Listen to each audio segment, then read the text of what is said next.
Did you see this? And we're back.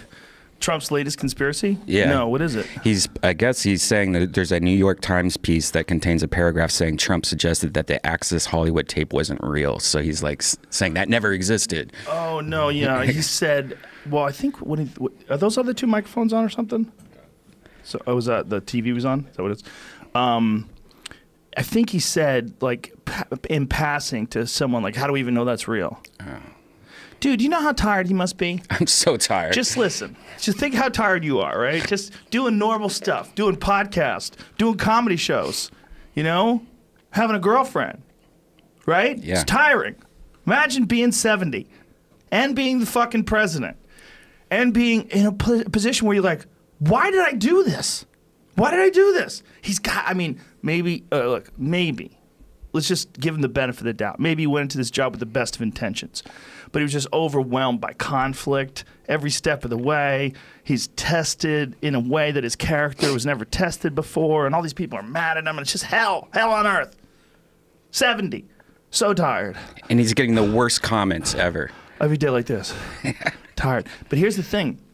There was an article that was written, not meaning in any way to disparage the great president of ours, but there was an article that was written a while back that where this guy found out that Trump had some sort of a prescription for amphetamines, like way back in the day, which, again, that word's a dirty word, but let's just break down what that means. It's a series and a class of drugs that's a stimulant, and there's a lot of people that use stimulants, including me. I love coffee. I drink these caveman nitros. For a lot of people, this might as well be a drug. This Seriously. is 270 milligrams, this little can, 270 milligrams of caffeine. So I'm no hypocrite. I try not to be, at least. So I'm just being honest. There's nothing wrong with stimulants. I enjoy coffee. But that's the only one I fuck with. Other than that new Vigil, I've tried that stuff a few times, and I will try it. Like, say if I have to drive home, if I'm driving home from San Francisco, it's like 10 o'clock at night. I know I'm not going to get home until 3 in the morning, 4 in the morning. I will take one of those. Because it'll keep you from falling asleep. That's what it's made for. Yes. It's not.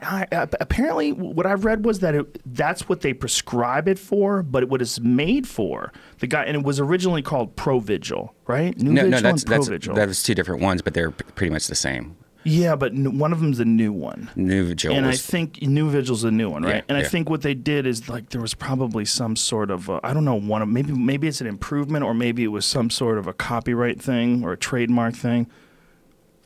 I'm going to ask Jamie to Google a bunch of shit. What did we start with? Start with the Trump amphetamine thing. Yeah. But here's the thing. That's what Adderall is, folks. And I know a fucking shitload of people that are on that stuff. And I've talked about it ad nauseum. I'm sorry if I'm boring you. I just for people that have never heard me talk about this, you got to get it out. Fun fact. Excuse me? I said I think it came from this tweet, which this guy that was a contributing editor for Vanity Fair. Yeah, Kurt Eichenwald, I believe is the way you say his last name. It says, fun fact, in 1982, Trump started taking amphetamine derivatives. He says abuse them, but that's his classification, right? Only supposed to take 2 for 25 days, stayed on for 8 years. Really? The second tweet, Robert, the one below, it says, White House admitted it to me. He took it for a short amount of time for a diet. A diet when he was not overweight. I counted with med records. They cut me off. People misreading. Drug was diethylpropin, 75 milligrams a day. Prescriptions filled at Duane Reade on 57. Oh, shit. Wow. Not that I know things. He gave out the fucking address of the Duane Reade where it was prescribed or was fulfilled. Yeah, man, I think for sure, without a doubt, right? Like, there's a lot of people that enjoy stimulants. Can you see him, though, like just getting his tan on and taking diet pills? Like, that's Trump. That's how you get ahead. And this is going to sound fucked up, and it's not entirely true. Okay, this is why it sounds fucked up. Because other people have done it with nothing. There's people out there that are just fucking getting up early and running mountains and drinking water and kicking ass. There are people like that. But there's a lot of people in business, in a lot of different walks of life, that enjoy stimulants. And I am not knocking them. I want to be really clear about this. This is just sort of a discussion of it. I'm not knocking them. Maybe it's awesome. I'm scared of Adderall. I'm scared I'd love it. I've tasted it. What does it taste like? No, I mean, I've had it. You know what it reminded me of? I tried to do it once. My friend gave me one, and I took half of the one, and I went on stage like later, and it felt like I was on coke. Like, and you know, like if you try to do coke on before you do comedy, your timing's off. You know, you start like you're just going through your shit super fast. Oh, wow. And that's what I felt like. And I'm like, I'm never doing that again. Yeah. And then I had it one more time, like years later. When I was doing something, I had to stay awake, and I just felt jittery. Like I didn't like it compared to like Nuvigil, where you didn't have like the jitters or the Adderall type feeling. Yeah, Nuvigil doesn't give you any of that, right? Yeah, you're just on. Yeah, it's weird, but it doesn't. I don't feel like it stimulates you. I feel like it just doesn't. It keeps you at a level, but it doesn't take you any higher. Jesus, sounds like a Nuvigil ad. This shit is so. This is the thing about Nuvigil. I had a conversation with Tim Ferriss about this. You know, Tim Ferriss didn't put that in one of his biohacking books, specifically because he felt like if he did, people would eat it like candy. And I went, holy shit. Like when a guy like Tim Ferriss, an extremely influential guy, that spends a lot of time doing like biohacking and improvement shit like he does, for that guy to say he didn't want to write about Nuvigil or Provigil in a book because he didn't want people eating it like candy, like, holy shit, listen to him. And one of the things that he said that I thought was very important, he said there's no biological free lunch. So there's got to be some sort of repercussions for taking that. And maybe we won't know for 20 years, right? That's the thing, like, something's happening, right? You're doing something. If it gets you fired up. Now, it's not a natural thing, so it's not like you're taking vitamins, and those vitamins, like B12 or something like that, stimulates you, gives you energy. It's not that. Okay, so is it bad that it's not that? Is it bad or how many chemicals are bad and how many chemicals are okay? And how do you know? I mean... Look at sugar, man. We are now learning that sugar is like the worst thing in the whole entire world because the sugar industry back in the day was like, sell this, fat's bad, you know? And, yeah, man. And now we know that sugar is one of the biggest things for heart disease and all that crap. And it's ridiculous. they were weasels. What'd you pull up there? It's a comparison chart on Nuvigil and Provigil. They're almost the same thing. One is modafinil and the other one is armodafinil. And so they have... some sort of, here the mechanism of action is slightly different on them. That's the only thing I can tell that's different. Is one an improvement of the other? I can't really. Looks like Nuvigil has a slightly different function. Extra shit. Yeah, it's something about electronic coupling. Just what? Why? Well, anyway, think about the fact that I've taken this. Now listening to what this is. This stuff is. It may activate orexin peptides via stimulation of orexin receptors OX1 and OX2. It may also increase, ready for this one? Glutamatergic? Yeah. Glutamatergic. Is that how I say it? Mm-hmm. Sounds right. Glutamatergic concentrations decrease GAB allergic activation and increase electronic coupling. Who the fuck knows what that means? Rhonda Patrick. She probably would have to go, okay. And then she'd have to like lay it out. And then we would listen to it afterwards like, whenever she talks, I always feel like I'm some sort of like a stupid monkey person. I'm like, I'm a stupid monkey person. I have questions for smart lady. Please tell me how the body works. What is electronic coupling, though? We got to get to the bottom of that because that's electronic. That's a problem.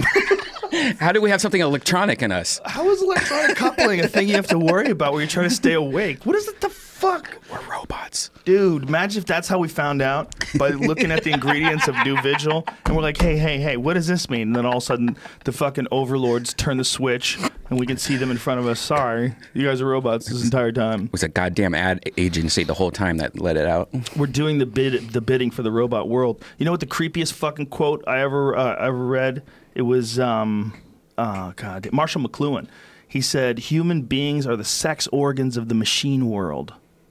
I went, what the fuck, man? And he wrote this. McLuhan was a bad motherfucker and like one of a really underrated visionary. Like you read some of his stuff, you're like, Jesus, like this guy had some insight.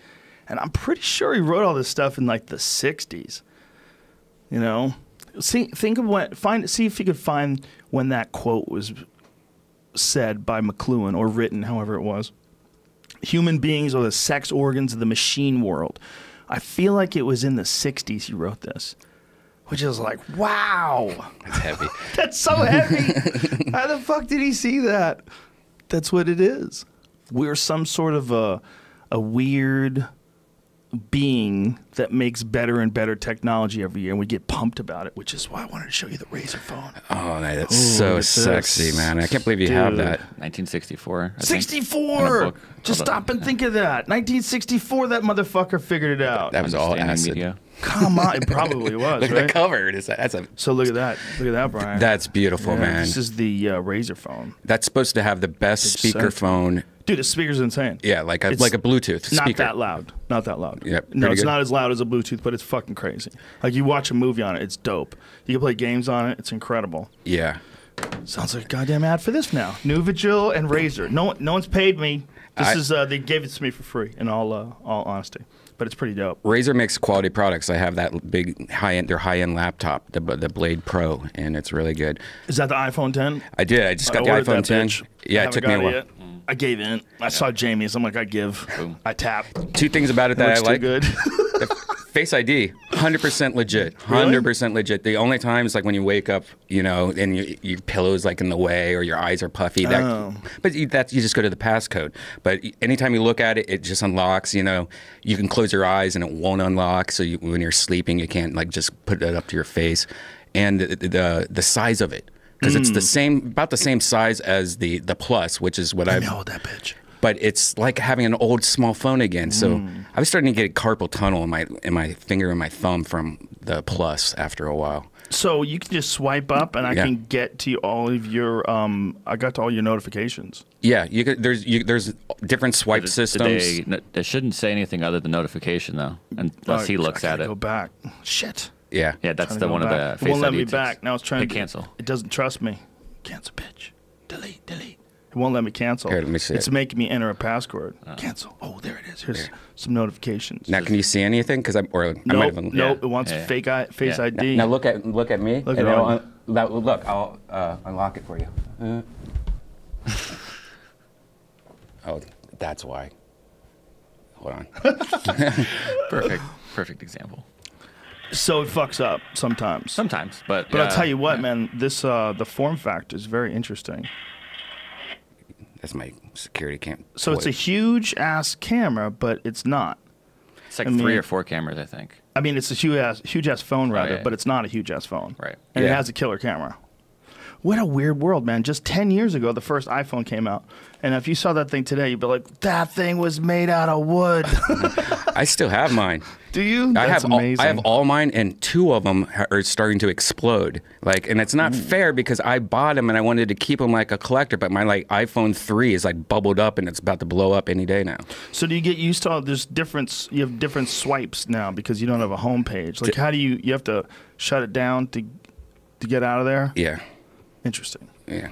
The swiping system actually is very, I can't believe I used to do it that different way. If you want to go in between, programs, now you just go to on the bottom left or right, so you just do that. And then now, the top right gets you to the control center. And it took me about 2 days for me to finally go, oh, this is so much how it's supposed to be. Really? Yeah. Oh, wow.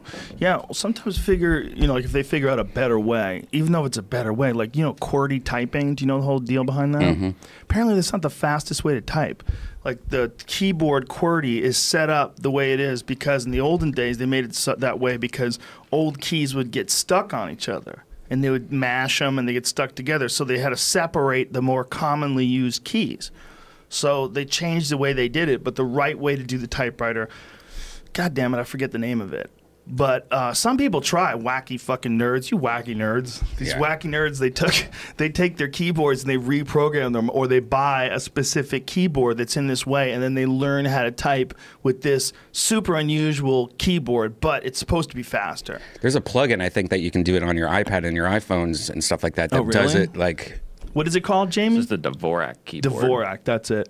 Yeah. It's a little different layout. Yeah, so there's QWERTY and Dvorak. See, it's AOEUIDH,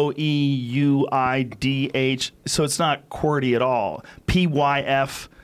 GCRL on top. Like what? Like it would take a long ass time to relearn. You can't relearn. You'd have to start from the beginning. I don't know, man. I don't think it's worth it. I'm too stupid. I'm too stupid. It's like my thoughts about learning a new language. Like, I'm good. Voice recognition's so much already there that we're not going to have keyboards very soon anyways. What have you heard about those Google earbuds that you put them in and they translate for you in real time? My friend has them. They're not good. I was thinking, like, how could they be good when people have like crazy flow to their language? Like, you talk to like some serious Puerto Ricans and like, there's like all these words are like flowing into these other words, I mean, there's like a flavor to it that I just don't think that little computer thing's going to be able to figure out what the fuck that guy just said. I think you could already do it in Google, so you don't need the headphones. You just need your phone. So I think you can hear it. Yeah, it just does it on speakerphone. Oh, I see. Okay. But the new Pixel, by the way, that camera on that's the best camera of any phone. The new Pixel 2. What's crazy is it's a single camera, where all these other phones are doing it with a dual camera. It is interesting. What's really interesting is the level that all these phones are at now. It's everything is at a super high level. Like, technologically speaking, the jump has been giant. It's like, where is this fucking thing going? Like, where are we going to look at for the iPhone 20? I mean, is it going to be in your skin? Are you going to get it? It's going to be wearable. Blindness? It's going to be wearable. I think one day there's not going to be a device, a phone. You're just going to be wearing it somehow. Like, you look at your sleeve to make a phone call. You can check your email using your shoe. Dude, some mad scientist is going to figure out a way to make eyeballs that work better than our eyeballs. And we're going to swap out our eyeballs. They already have that. They're going to be the first to go. You're going to swap out your eyeballs for these super electronic eyeballs, but everything is like a shade of color off. Like, red is purple. They got to get it. It's like one of them OLED screens. It's got burn in. Like, we're gonna figure it out. But right now, you just give up your eyes. You give up your eyes for the computer world. That's how they'll start us off. To start us off with better eyes. First, it'll be our blind friends. Our blind friends will get new eyes, and then they're like, "Dude, cool. I see so much better. I'm actually happy that I went blind." Like, what? The fuck did you just say? And then next thing you know, you're going to try it. There's going to be some crazy fucker with good eyesight. It's going to go, I want to be able to see better. It's like the girl with the perfect body that gets boob implants. Like, no, why'd you do that? The girl who already has double D's and goes to like triple E. Like, no. Why'd you do that? It's interesting. It's interesting to think of, like, all the blind people would be the first ones to get all the new eyeballs, and they'll be seeing better. So they're all going to be like those people with the glasses, the blind people, and they take off they're all robots. Like They Live. Yeah. Like the movie They Live. Remember that? Roddy Piper. Rest in peace. Respect. Remember when Roddy Piper was a movie star for a little bit, doing some action movies? He was like one of the first guys, like The Rock, to break through. And that They Live movie, that was fun. I miss that guy. Dude, it's a real possibility that this could happen. Like, this is not I'm not saying it's going to happen in a decade, but if human beings live to be another 100 years, they're going to have better replacements. Elon's tweet about that robot What does it say? Scared everybody, just the way he worded it. He said, "This is nothing. In a few years, that bot will move so fast you need a strobe light to see it. Sweet dreams." He's such a... he's I a love motherfucker. That guy's so awesome. He scares the shit out of me. But he's right. Yeah. Listen, man, he's probably one of the smartest human beings on the planet Earth. That guy's, that they think he might have invented Bitcoin? There's a lot of speculation online. You know what? Here's the thing. I'm going to talk about this in this podcast. I didn't even read the article. I looked at the headline. I'm like, probably, and I kept moving. He started PayPal, right? Didn't him and I think Peter Thiel started PayPal, right? Co-founders of it, at least. I believe so. I believe that's what made him. And there's a video of him from like the 1990s where he got like $1 million car delivered. Like, he was just starting to ball when he's just starting to ball out of control. He's probably like one of the smartest human beings ever. That new sports car. Oh, this Tesla? Yeah. He's a fascinating guy, man. Do you know he just like made a whole town out of like a battery? Like he made like the biggest battery in the history of the world. Did you hear about that one? Yeah, there's some new thing that he just built. They just built the largest battery in the history of the world. It's like a building. It's like, this guy is fucking Nikola Tesla. He's a madman. We're gonna have battery explosions in the future. That's gonna be a big thing. Oh, for sure. Right? Like, this whole town's gonna blow up. Tesla has built the world's largest battery in Australia. What in the fuck? Elon Musk is making good on his promise to solve an energy crisis in Australia. Can you make that bigger? It says, screw that up. Oh, here it goes. It's fully installed the world's largest lithium-ion battery in South Australia, the state government said in a statement Thursday. Tesla teamed up with a French renewable energy firm and the local government to install the battery, which Musk promised to deliver within 100 days of signing the contract, or it would be free. Wow. He's crazy. Why would he do that? He's a crazy person. He's a madman. He's like a fucking mad scientist he's like a guy from a movie, right? Like if you had a movie and there was some mad billionaire, Robert Downey Jr. type character that just kept inventing the newest craziest shit and was at the cutting edge of science and was telling everybody to look out for the fucking robots that are going to kill us, it would be Elon Musk. Have you met him? No. He came to the comedy show one night. I was panicking. I was scared. He watched you though, right? I think he did. He had a nice army with him. Yeah, he brings a lot of people with guns. It's a good move. Yeah, very good move. Especially if you're worried about robots. Fuck, man. He's right, though. That's the scary thing. When you watch that one robot, there's one mini robot. There's this little yellow one in this video, and it's running on the ground at like a very fast rate. And you're like, wait. Like you're trying to wrap your head around this thing. Like, what if this thing has guns? What if it's got a little camera, and it's got guns, and it's running at you like this? And it's like the size of a 44 Magnum. It's like a series of 44 Magnums pointed at you. It's about that big, and it's running like 100 times faster than you could ever run. Like, what? Yeah. Hold on! This is like probably how people in Yemen feel. Like, yes! I've been telling you! You can't let them use robots. You know, like the people that get bombed with drones, we've just sort of like, that's not real. You don't even have to like tell us about it. No one has to tell us that they're going to do it. They just do it, right? And something like 80% of the people that they kill are innocent. There's some crazy number of people that the drones have killed. I know we've gone over this before. What is it, like 80%? Do you remember? Yeah, that sounds about right. Something like that. Let's see if we can find it. Just because it's so, you're like, oh, Rogan, you're exaggerating again. Probably. It might be like 78%, whatever it is. But even if it's more than 50%, that's fucking crazy. We just have robots that shoot things at people, and we hope we get the right ones. You would never think that Transformers will actually happen one day. You know, Totally happen, we're going to right? have like good Transformers and bad Transformers. Oh my God. And then the good ones are going to hack the bad ones, or vice versa. Michael Bay was right all along. God. We need to bring Megan Fox back into the franchise. That's hard to imagine, man. But it's probably inevitable, right? It's probably inevitable that someone is going to make some super smart robot that does his bidding, and we're going to have like a war of worlds. Yeah. We're going to have RoboCops that fight the bad robots, and then drones. Can you imagine if the argument would be, let's let the robots fight because therefore it'll save human lives and will dictate how the world is won. Sort of just like the Olympics, but with robots fighting to the death to see who gets to run the world. You know what Elon Musk should be doing instead of making batteries is trying to invent force fields. You know, like for real, we all need personal force fields. Well, see, this is the thing. He is at the cutting edge of science in terms of like implementation of all these new inventions like lithium-ion batteries that are hooked up to giant fucking whatever that structure was they made it in. Drone races, it's on ESPN all the time. Oh, yeah.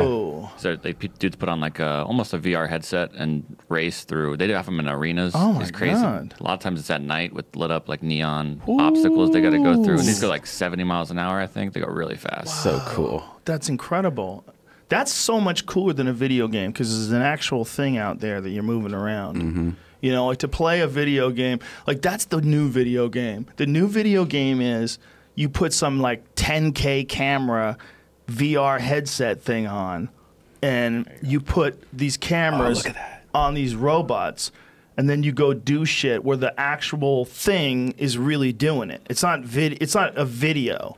You're just watching some real physical thing take place, and then you have these physical wars. So like instead of like if you built together an army of semi-indestructible robots, right? And you had to duke it out with another army of semi-indestructible robots. and that would be like a television show. Or drone laser tag. Yeah. Where it's like Star Wars and you're fighting, and if you shoot your laser at it, it like turns off the drone. It doesn't destroy it.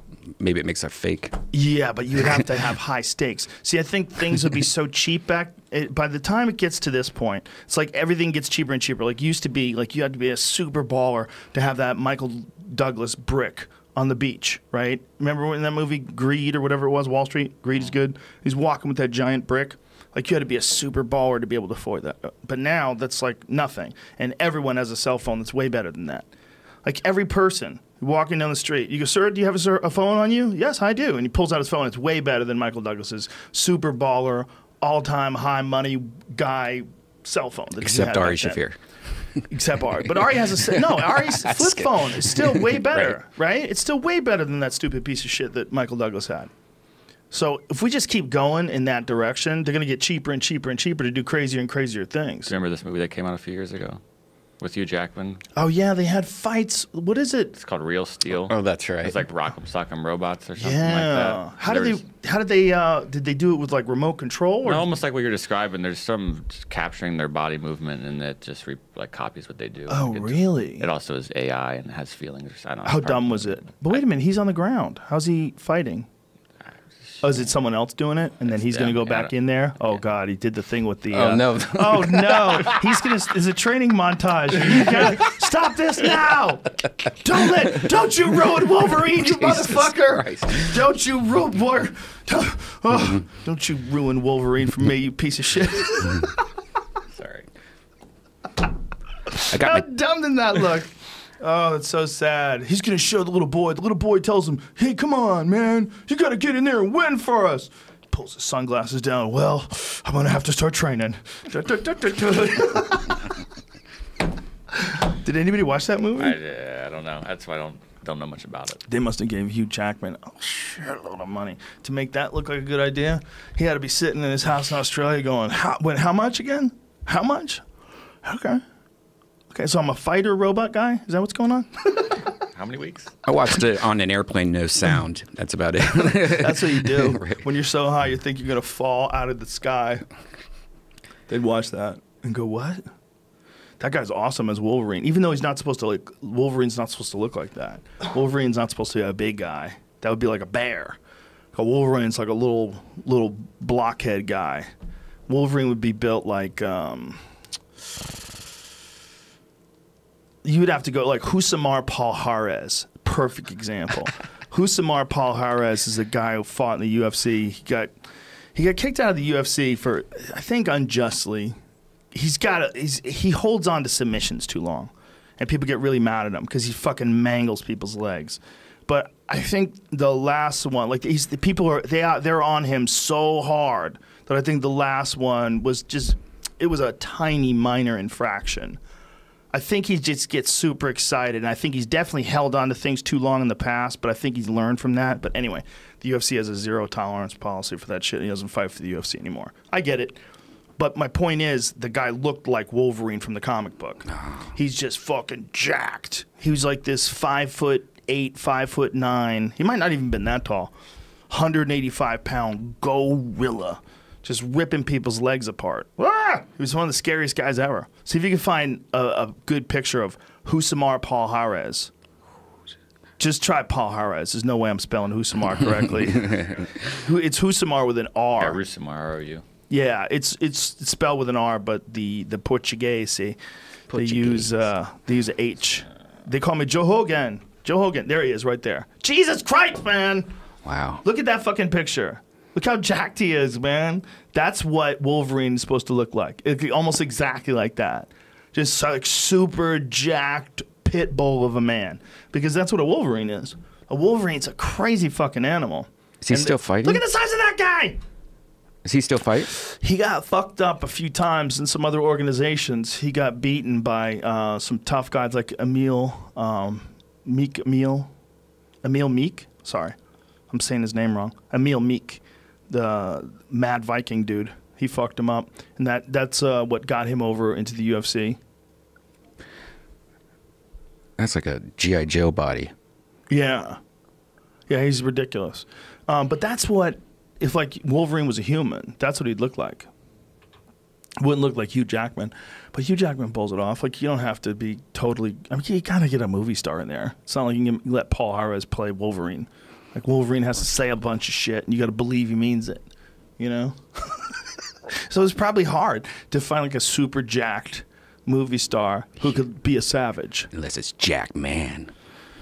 Hugh Jackman could be a savage. I'm buying it. I got my T levels results today. How's everything going? I don't know what it means, but I'm in the normal range. Like, there's like the normal range. You have a chart? Yeah, you a doctor? I just spit. I use this every well thing, and you spit in this little thing. In like 2 weeks, you get like full graphs. It's like 24andMe, but for you. And 24. I would say that. It's 24 hours, but like it shows you. Like, I'm on the low side of normal, but so I don't even know what that means. And I guess I should test it every couple months to see if it bounces up and down. But I definitely have lower normal. Well, you could fix that. I know, but here's the thing you should do. Like, if do you really like we having a conversation about health? No, I mean, I'm just checking my T levels, bro. I know, bro, but it's all connected. What I'm saying is that I guarantee you, if you just changed your diet, it would have a significant effect on that. Yeah. Just change your diet. I'm gonna do this new thing. If you want to do it with me, all through December. December discipline. This is what I'm gonna do. I'm gonna work out 5 days a week, at least minimum. I owe 5 days a week. No bread, no wheat, no pasta, no sugar, all month. 2 drinks a week. Jeez. That's it. So if you go out, have a drink of wine, you get 1 more of those in a week. So what are you going to eat mostly? Just steak? Healthy food, man. I watched another wheat documentary on the plane and shit my fucking pants. I was terrified. It was talking about the stuff that's in Roundup and how it's only supposed to affect bacteria. And the scientists in this documentary are like, yeah, but you have bacteria in your gut. Like, they're not taking that into consideration. They're not taking into consideration gut flora. And they were talking about how many people are having issues because they're eating bread that has pesticides on it. I'm like, okay, is this like some pseudoscience shit? Is this some nonsense? Like, I got to get to it, and eventually I will. But I can't imagine that stuff that kills bacteria would be good for you. I just can't imagine. I don't know how much of that you would actually wind up having in your body, but how the fuck could that be good for you? Like, all that Roundup stuff, that should scare the fuck out of you. What is going on there, man? You know, are we sure? Are we sure that's okay for you? Is it like one of those things, there's a certain amount that's allowable per... Yes, probably. But who set that standard? Yeah. And has that standard been updated based on what? You know, like, there's too much money involved in all this stuff. You have to realize, like, anything that's going to slow down the money when it comes to... And this, oh, bro, you kind of talking conspiracies. But no, like, for real. This is important when it comes to environmental regulations. If you look at the fight, here's a super good point when it comes to this. If you look at the fight when it comes to environmental regulations, who the fuck would be arguing against preserving the environment? Just stop and think about how crazy these conversations have to be, where someone's saying, hey, no, you can't dig that oil well right next to this river because it'll kill everything in the river, you fucking cunts. And the people still wind up doing it somehow. Like, how is that conversation even taking place, that we're getting involved in doing things that we know for sure is going to have some consequence, and we're willing to accept a certain amount of it. Some consequence on the natural world around it. You might just, the Keystone Pipeline just the other day released 200,000 gallons of oil. A little bit, just a little bit. Whoops, hell spill. Want to fix this? We're trying to fix this thing. Like, whoa. Like, it should be like before we agree to anything, right? I guess there's got to be some trade-off, right? If you want to do a big city and you want to have all this power, like, there's got to be some sort of environmental consequences at this stage of the life, at this stage of people, like the way we're running things. Unless Elon Musk can make us those big-ass batteries everywhere. Solar collectors, man. Like LA, every building should be required to have solar collectors on them in LA. No shit, and it's not that crazy expensive. Like, it's not that... you could do it yourself on Amazon Prime, probably. It's dropping. That's for sure. Yeah. It's dropping. You know, they make some things where you can, like, charge your phone Like they make these solar panels. Like you could sit them out on your patio. It collects electricity enough to you take it with you the next day. And you could charge your phone with it. You charge your laptop with it. They have backpacks that have solar on it. I mean, why? The sunniest places should be required to do shit like that. You know, and the windiest places should have windmills. And what I've read is the only issue on any of this stuff is where are the minerals coming from to make these magnets. You know, there's things called conflict minerals. There's minerals that are, you know, taken out of the ground in the Congo by slaves. You know, there's little children working in these camps that they've documented pulling, I think it's called coltan. I think that's the name of it. Out of the mountains is the stuff they used to make cell phones. It's very depressing. And I don't know if they still do it like that anymore. I don't know if since it's been exposed, it's had any sort of an impact on how they do it. But Shane Smith was the first person to talk to us about it. And I remember talking to him about it going, what? Wait a minute. Like, stop and think about, like, what a cell phone is. Like, you flip that bitch over so you don't have to stare at your notifications. Everybody's so scared to not be connected. But, you know, if you just think about the pinnacle of, like, what we use as far as, like, technology is like one of those things, right? And if you take that, which is like the most pervasive technology, the most advanced aspect of our society, right? The internet, in a phone, that takes pictures. And you can ironically connect that all the way back to a child slave that's digging rocks out of the ground with a stick. Whoa. That's dark. I used to do it as a kid. It was fun. You mine minerals in the Congo? I mean, I would just How'd dig. you get out of the Congo without malaria? I would just dig in my backyard, get rocks. I collected rocks, polished them, looked at them. It was fun. Kids love doing that. Yeah, I met a dude once who panned for gold. We were coming across the country, and I met a dude who was a legitimate prospector.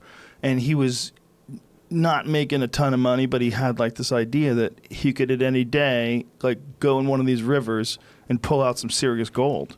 It happens. Like it does happen, especially like in Alaska. There's those TV shows where it's in Alaska where there's these guys go and they get a certain amount of gold out of the ground every day.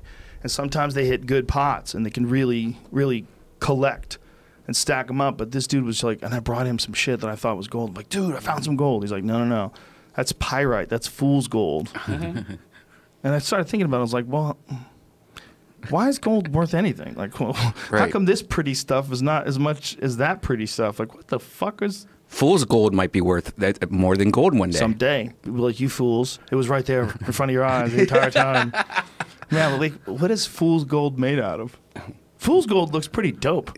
I think I should have some shit made out of fool's gold. Seriously? Since I'm a fool. Dude, that's a good move, right? We should make it happen. Yo, bro, how dope would it be to have a fool's gold watch? Movement, get on that shit. Rolex with dope the R. ass. Imagine a dope ass fool's gold chain.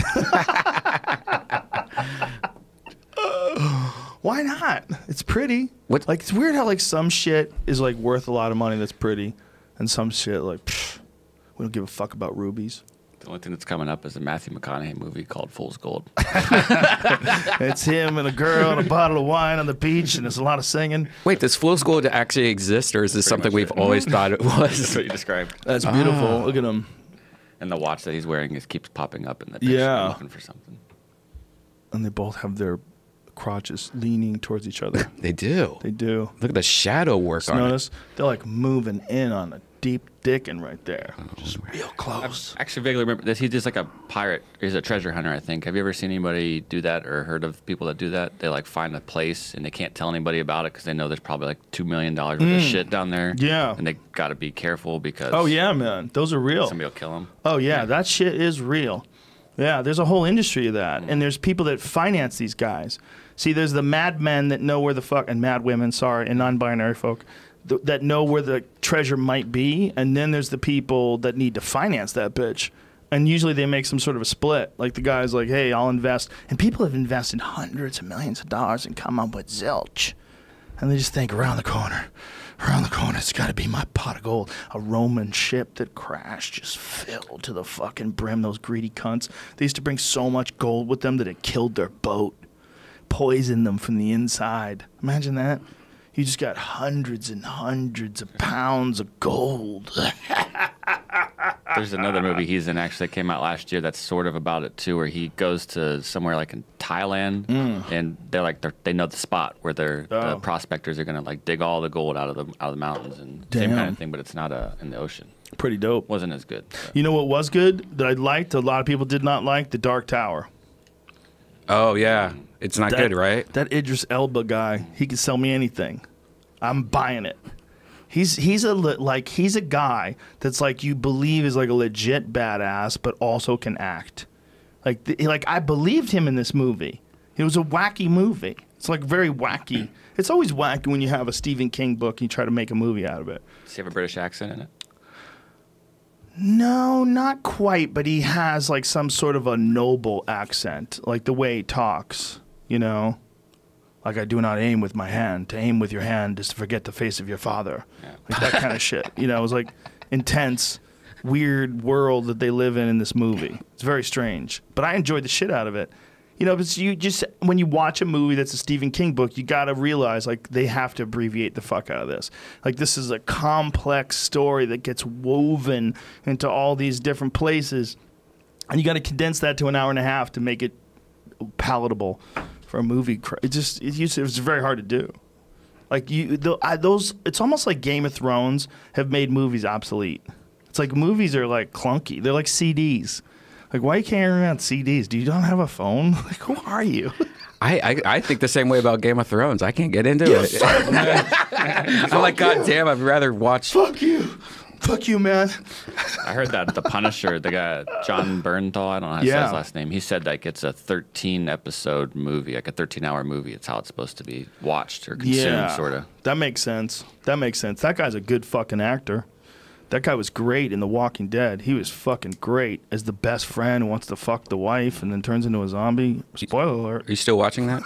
No, I gave up, man. I gave up. Now I read people getting mad about episodes. I'm like, no.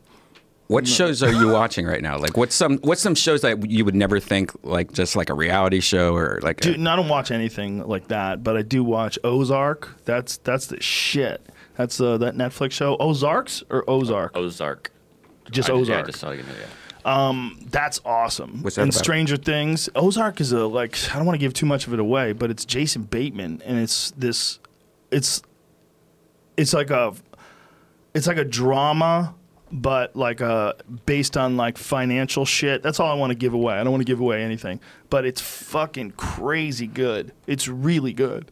And it's fucking wild, man. Like, wild shit happens in this show. And you're like, what the fuck? I don't want to give away too much of it, but it's about money laundering. And the guy's like a legit financier, and he gets himself in a bad situation. It's a fucking good show, man. Yeah, that show got me. I watched like the last 5 episodes all in a row. I was like, holy shit. It's a good fucking show. Does it pull you in fast? Is it one of those that pull you in fast, or you have to give it some time? You know what, man? It got me like 5 minutes in. I don't want to say how. First episode's good. Yeah, first episode will get you. Like right away, you go, what? Oh my God. Oh shit. I mean, they start off like a Quentin Tarantino movie. I mean, it's guns blazing. All right. I don't want to say too much. I'm going to stop right there. Because it's good. Stranger Things. Stranger Things is fucking awesome. I love that. Son of a bitch. I should love that. That show is great. You gotta go to a doctor. It's too cheesy for me. I don't know. It's supposed to be cheesy. Piece of shit. I know, but it's like they're just copying everything I love and making. It's like making it better and making it better. Okay, Guess. You know, Jesus. I love it. It's great. What do you like? Like stupid shit, like Fixer Upper. What's that? It's where they buy these houses in Waco, Texas, for like $50,000, and they spend $100,000, and they make it like this huge mansion. And That's cute.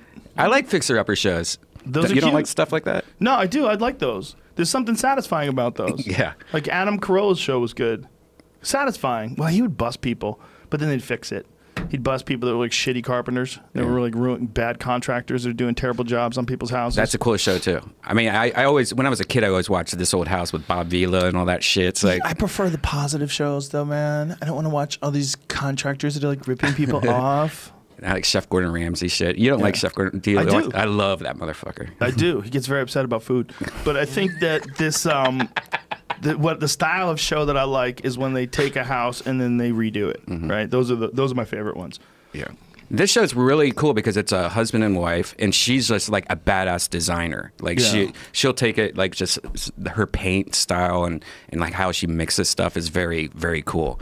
And so these houses, it makes you depressed living in LA when you're like, I can't buy a house $50,000 anywhere in Los Angeles at all. I know, right? So it's amazing to see like that exists still. Well, if you want to live in the pile, space is expensive because there's not as much of it. That's the craziest thing is New York City. You know, New York City, they have apartments that are $20 million, and it's an apartment.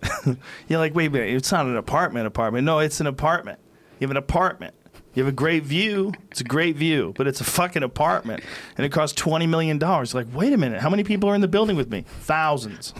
No, really? Yes. You're in the top floor. There's thousands of people, and you're all in a giant metal and concrete box. That would be $20 million, please. Like, what in the fuck are you talking about? Who wants to live like that? If you have like a pet, is it like 1.2 million a month? Like, well, our pet, you know, you have to pay extra because you have a dog. Not that much. I think you might have exaggerated.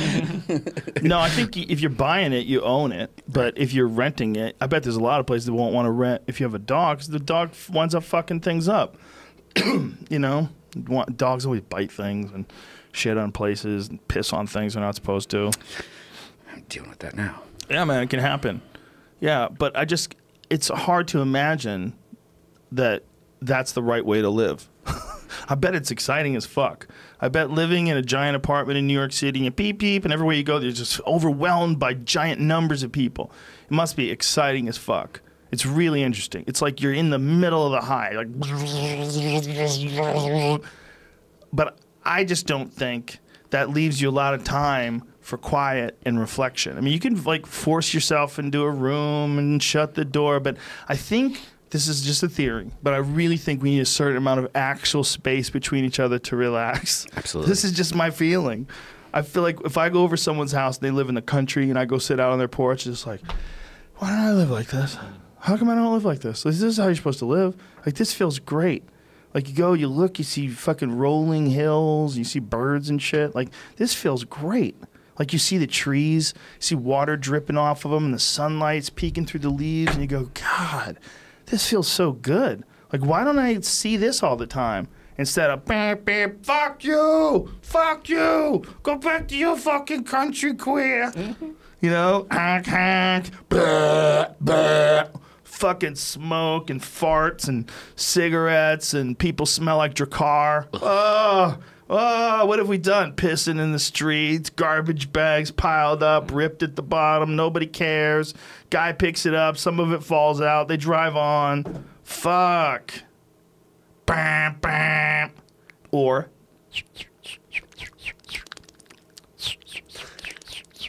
just sitting, chilling, just sitting on some soft grass, you back against a tree, just sitting there.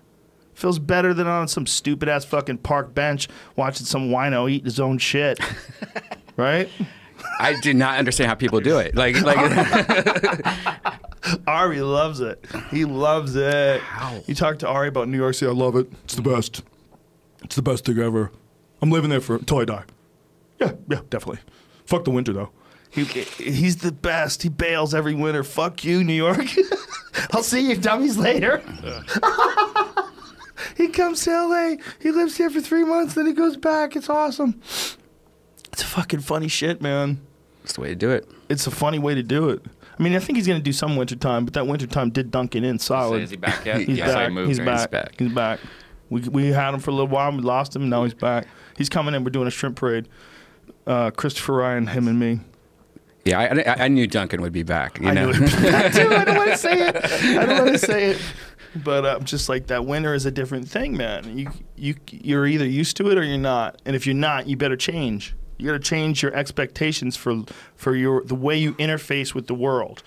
Because if you're not wearing a certain amount of clothing, you're going to fucking die, okay? Get your kids, bundle them up. No, you can't wear sneakers. No, you have to wear socks, okay? It's fucking 0 out. 0. And the streets are all covered with black ice, so we can't walk very fast. And cars are going to be sliding there. Ah! They can't stop. Bang! You get knocked around like bowling balls. That's real shit. That's real winter stuff. Like you tried shoveling your way out of your apartment building and you're like, wait a minute, what? What? What the fuck? You can't drive anywhere. Snow's stacked up on the sides. There's nowhere to put it. Like, you better be ready for this. Your feet are cold? Oh, okay. Want to go back? Yeah, let's go back. Let's go back. Good move. Never again. I'll tell you what, dude, I liked it. I like it when I go in the snow now, too. Like, one of the things that I like, I don't even really like skiing that much, but I like being in the snow. That's what I like. I like this feeling like, hey, we barely got this one under control. Barely. Like, you can go out, but you got to be wearing down and shit, all bundled up. You got to have things over your little fucking bullshit fleshy digits. These little soft bitch-ass hands of yours. Those things break off. They freeze. They freeze and they turn black and snap off. Your feet, if you keep your feet too cold, you lose your feet. They hack your toes off and shit. You get frostbite. That's real. People lose toes. People lose ears. Oh, yeah. Fuck yeah. Frostbite's no joke, man. Frostbite kills your skin. Like, that's a wrap. It's over. You're like, you want gangrene? No, we got to chop this piece off. This piece is done. That happens to people. That doesn't happen out here. Except for a cryo chamber or whatever. That's only one girl ever, and she fell asleep. That is a very unfortunate story. She was apparently working there, and she did it to herself. She set the machine up for herself alone. And she was too short, and the nitrogen got into her lungs. She was like breathing it in. She wasn't breathing in air, and she blacked out. Horrible, horrible, horrible story. Ooh, just hearing it makes your fucking whole body clench up. Like, ooh, what a way to die. That's so crazy. Frozen to death in a cryo chamber. Have you seen this map going around? What's Couple that? days. There's this little county right here is Los Angeles. There's more people in this county than these other 41 states. Together? Not combined, but each of them. Yeah. None of them are more populous than this little tiny place. That's craziness. Whoa. Yeah. I think that's only with the 10 million official population count. Yeah, we're a mad hub of people, son. Yeah, it's so crazy. 526 square miles, which isn't even that big, I feel like. I mean, it looks big. Okay, we keep talking. Where are we going? Where are we going? Where do we go? If we're going to bust a move. Oh. Dude, I say Seattle. Still need good internet. Yeah, Seattle might be the spot. You know why? Because you get like a little bit of weather. You go, hey, bitch, listen, you better appreciate June. Okay? You better appreciate July. Because November's going to roll around just like it did last year, and everyone's going to be depressed. Okay? Okay? I appreciate it. So if you go out in Seattle in like August, people are so happy. What about Oregon? Because it's in between the mother hubs of Google and Amazon. It's not a bad spot. Right between them. You know, I think the move is Eugene. We move in next to Dan Carlin and Cameron Haynes. Climb that mountain. Climb that mountain all the time. Santa Barbara. My vote. My vote's Santa Barbara. That's a good goddamn spot. That's a good goddamn spot. It's like L.A. light. Yep. And it's good wine and places to go. Yeah, nice people.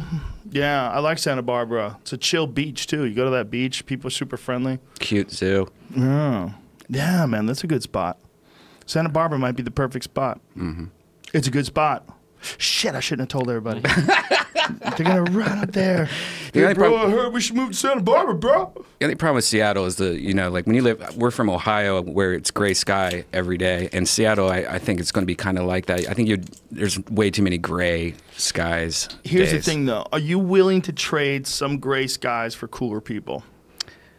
The thing about, and I'm not saying everybody in Seattle is cooler than everybody in LA. I love people in LA. I'm not saying that. But you're getting a kind of, this is just my opinion, and this might not be right. But I have a feeling that you develop more character in an environment where your comfort is tested. I think if you live in a cold environment where it's cold in the winter, if you live in where it really rains and you get soaked and you hear the thunder outside, there's a humbling to that experience that people that live in LA just don't fucking get. And it's one of the reasons why people in a lot of these other states get annoyed at some of the attitudes that people in LA have. It's because we're not experiencing anything other than traffic. Like, these people get snowed on every year. Every year they're digging themselves out. We're like, yeah, well, what the fuck, man? I'm stuck in traffic, man. Like, you don't have any like, it's one day it got too hot and you had to turn the fan on. Ooh, you gonna be okay? You're gonna be okay. Just drink water and go buy ice at the store. Like, you're gonna live. Even if it sucks, you're gonna sweat a lot, drink a lot of water, you're gonna live. It's 110. Stay inside, stay in the shade. You're gonna live. It's gonna suck, but you're gonna live. You might not live if you're living in Chicago and you can't, and you're an old lady and your power goes out and you're stuck in your house. Look at that. That traffic. Look at that traffic. Do you see the traffic last night of everyone coming home? It was just as bad. Look at that. Look at that. That's insane. Yeah. It's a video, and it says Thanksgiving traffic, Los Angeles 405 freeway at complete standstill. And it is fucking miles. I mean, miles and miles and miles of people that look like they're going 5 miles an hour in either direction. And one side's red because of the rear lights, Yeah. and the other one's white because of the headlights. That's crazy. That video is crazy. Yeah. Fuck this place. We gotta go. I'm Where ready. do we go? Where I'm do ready. we go? Joe, just tell me when. Where do we go? Here's the thing. Where do we go? I'm up for Seattle or Santa Barbara. Maybe we should go to Arizona. No. Maybe go right next to where the wall's being built. That'd be a party. I know it doesn't. It's still like we saw those sunny days in Denver, but does it get cold there? Like In below Denver? like 0, or is it Oh, just like, yeah. Yeah, it definitely can. Yeah. The thing about Denver is it's super flexible. Denver will go to 0. You'll get 9 degrees for a few days, and then it'll be 60. It's weird. It's weird because you're like way up high. You know, you're literally at a mile high. I think Denver is 5,000 feet above sea level. 5,500. It's exactly a mile. Yeah. So it's a very high city. When you're talking about in a lot of other words too. You know what I'm saying? It's a very interesting place, man. It's a different spot because like Denver, they're in this weird like combination world, right? This is the way I put Denver. Like you have the city that's like a real city. You have the Comedy Works. It's one of the best comedy clubs in the world. They have 2 Comedy Works there. I think they have an improv there too. Don't they have a Denver improv? I don't know. I've never heard They of have that. an improv everywhere. Those fuckers. They're out there. They're constantly bringing the funny to the people. Denver Improv, yeah. Yeah, they're everywhere. The improvs are everywhere, right? But Denver has like everything. It has restaurants. It has like a real urban life. It's like real cities, real buildings and shit. And then on top of that, you're right next to the goddamn Rocky Mountains. Like you look out the window. Like we were just there the other day. Me and Tony did a gig at the Belco. And we were driving. I was like, dude, look at that. That's right there. That's the Rocky Mountains. It's right there. Like these fucking people are staring at the Continental Divide. I mean, they're just up there looking at the Rocky Mountains. You could just go. You could drive up to the top of the hills, like up near Nederland and shit like that, and see these like quaint towns that still exist on dirt roads into the woods. You're like, whoa, whoa. I'd probably do Denver. That would be the only place that had snow I would move to. That's the spot. Yeah. I think Denver's the spot.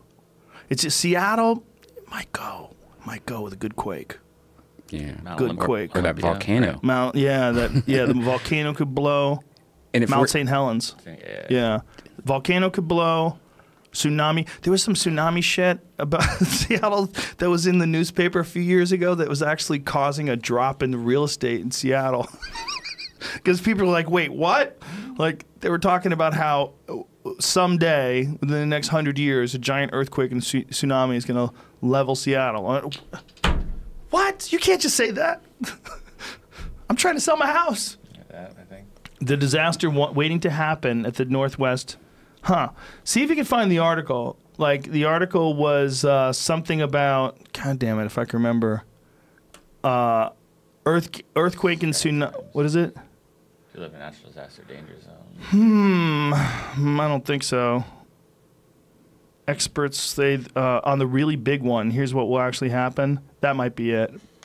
Anyway, point being, it scared the fuck out of everybody because it was one of those stories that was kind of like one person reported on it and then it went around.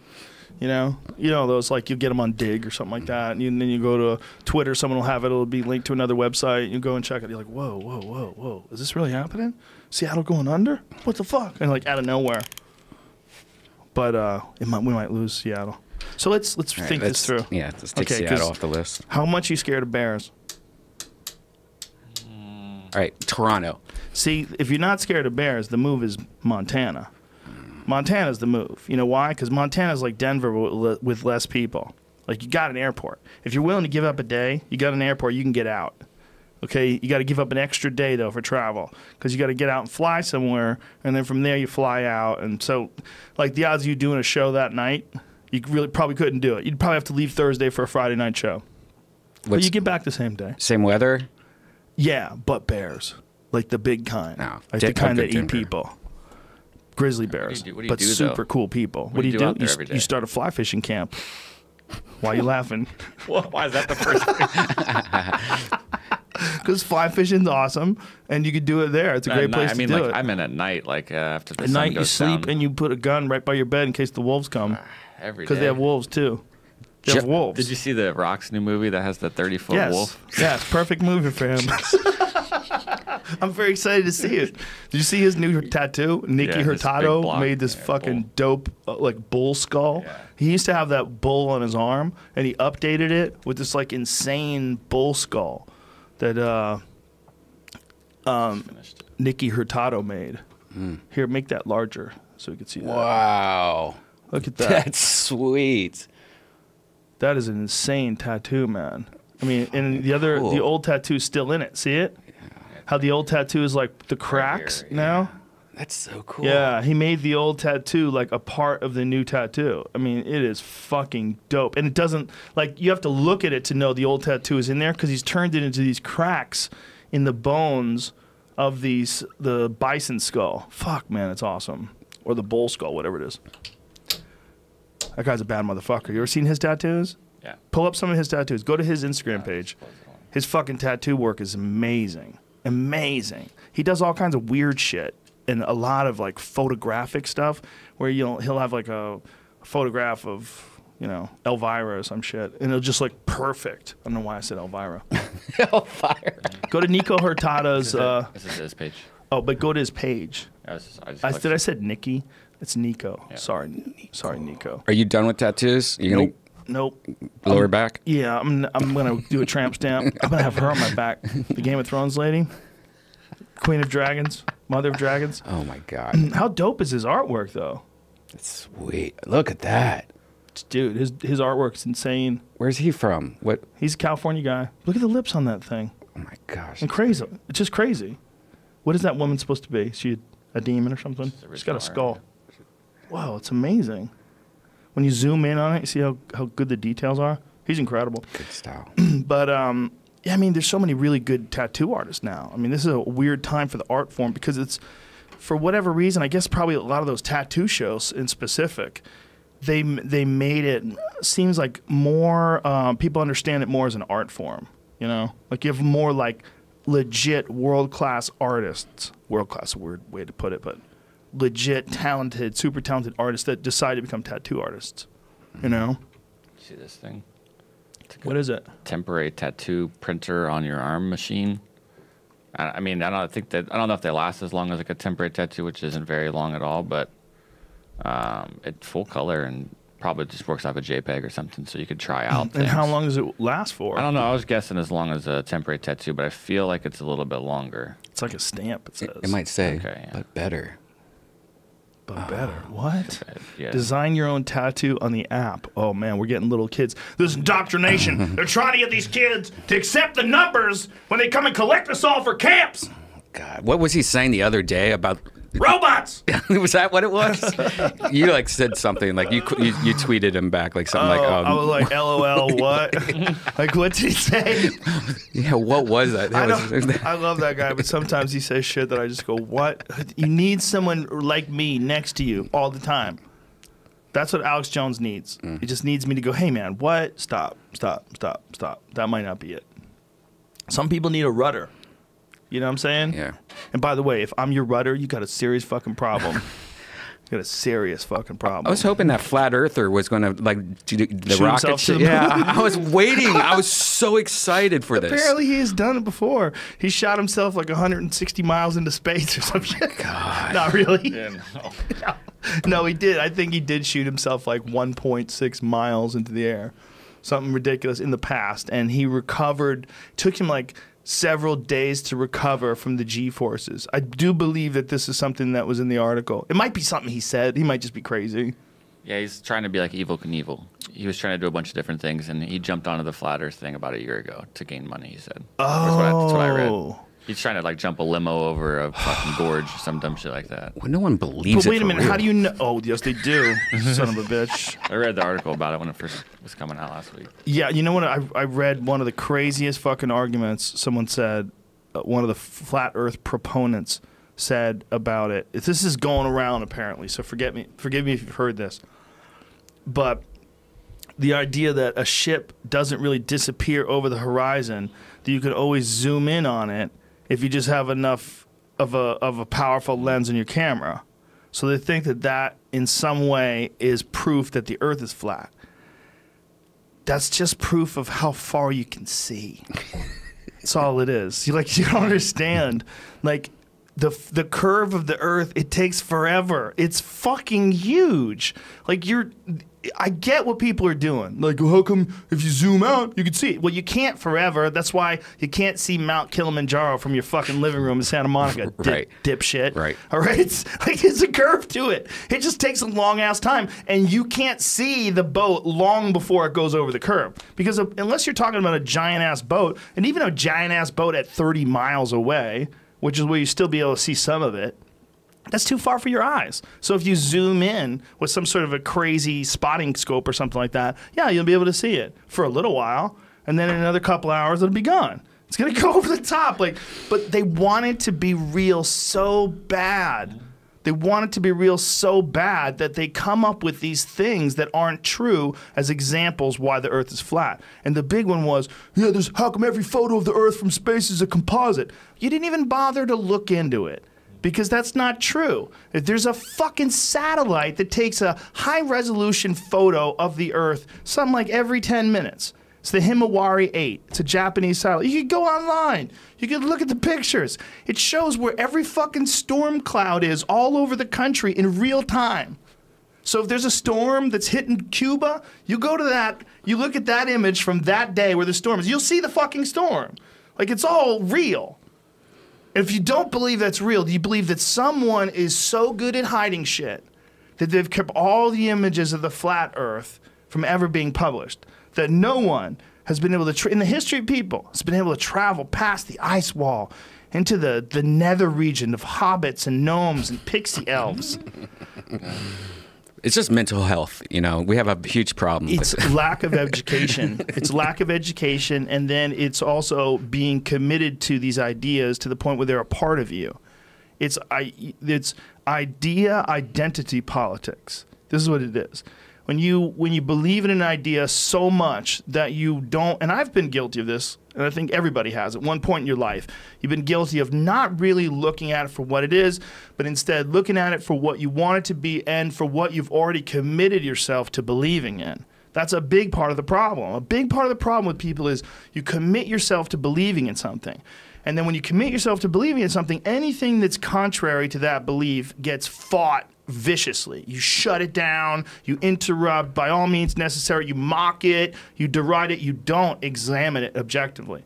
You don't look at it objectively. You just look for a way to shoot it down, look for a way to shit on it, look for a way, fall back on the government lies all the time. I never believe them. Fall back on all these different positions. But at the end of the day, if you look at it from just like, well, okay, what's the most likely thing? The most likely thing is it's round. They've figured it out. They know it's round. You can see it from space. They've taken pictures of it. People have absolutely flown in the space station. There's videos of the thing landing out of the sky, people pulling people out of the water. They've gone into space, okay? They've taken pictures. This is all real. There's satellites, they're real. If you get satellite radio, it's real.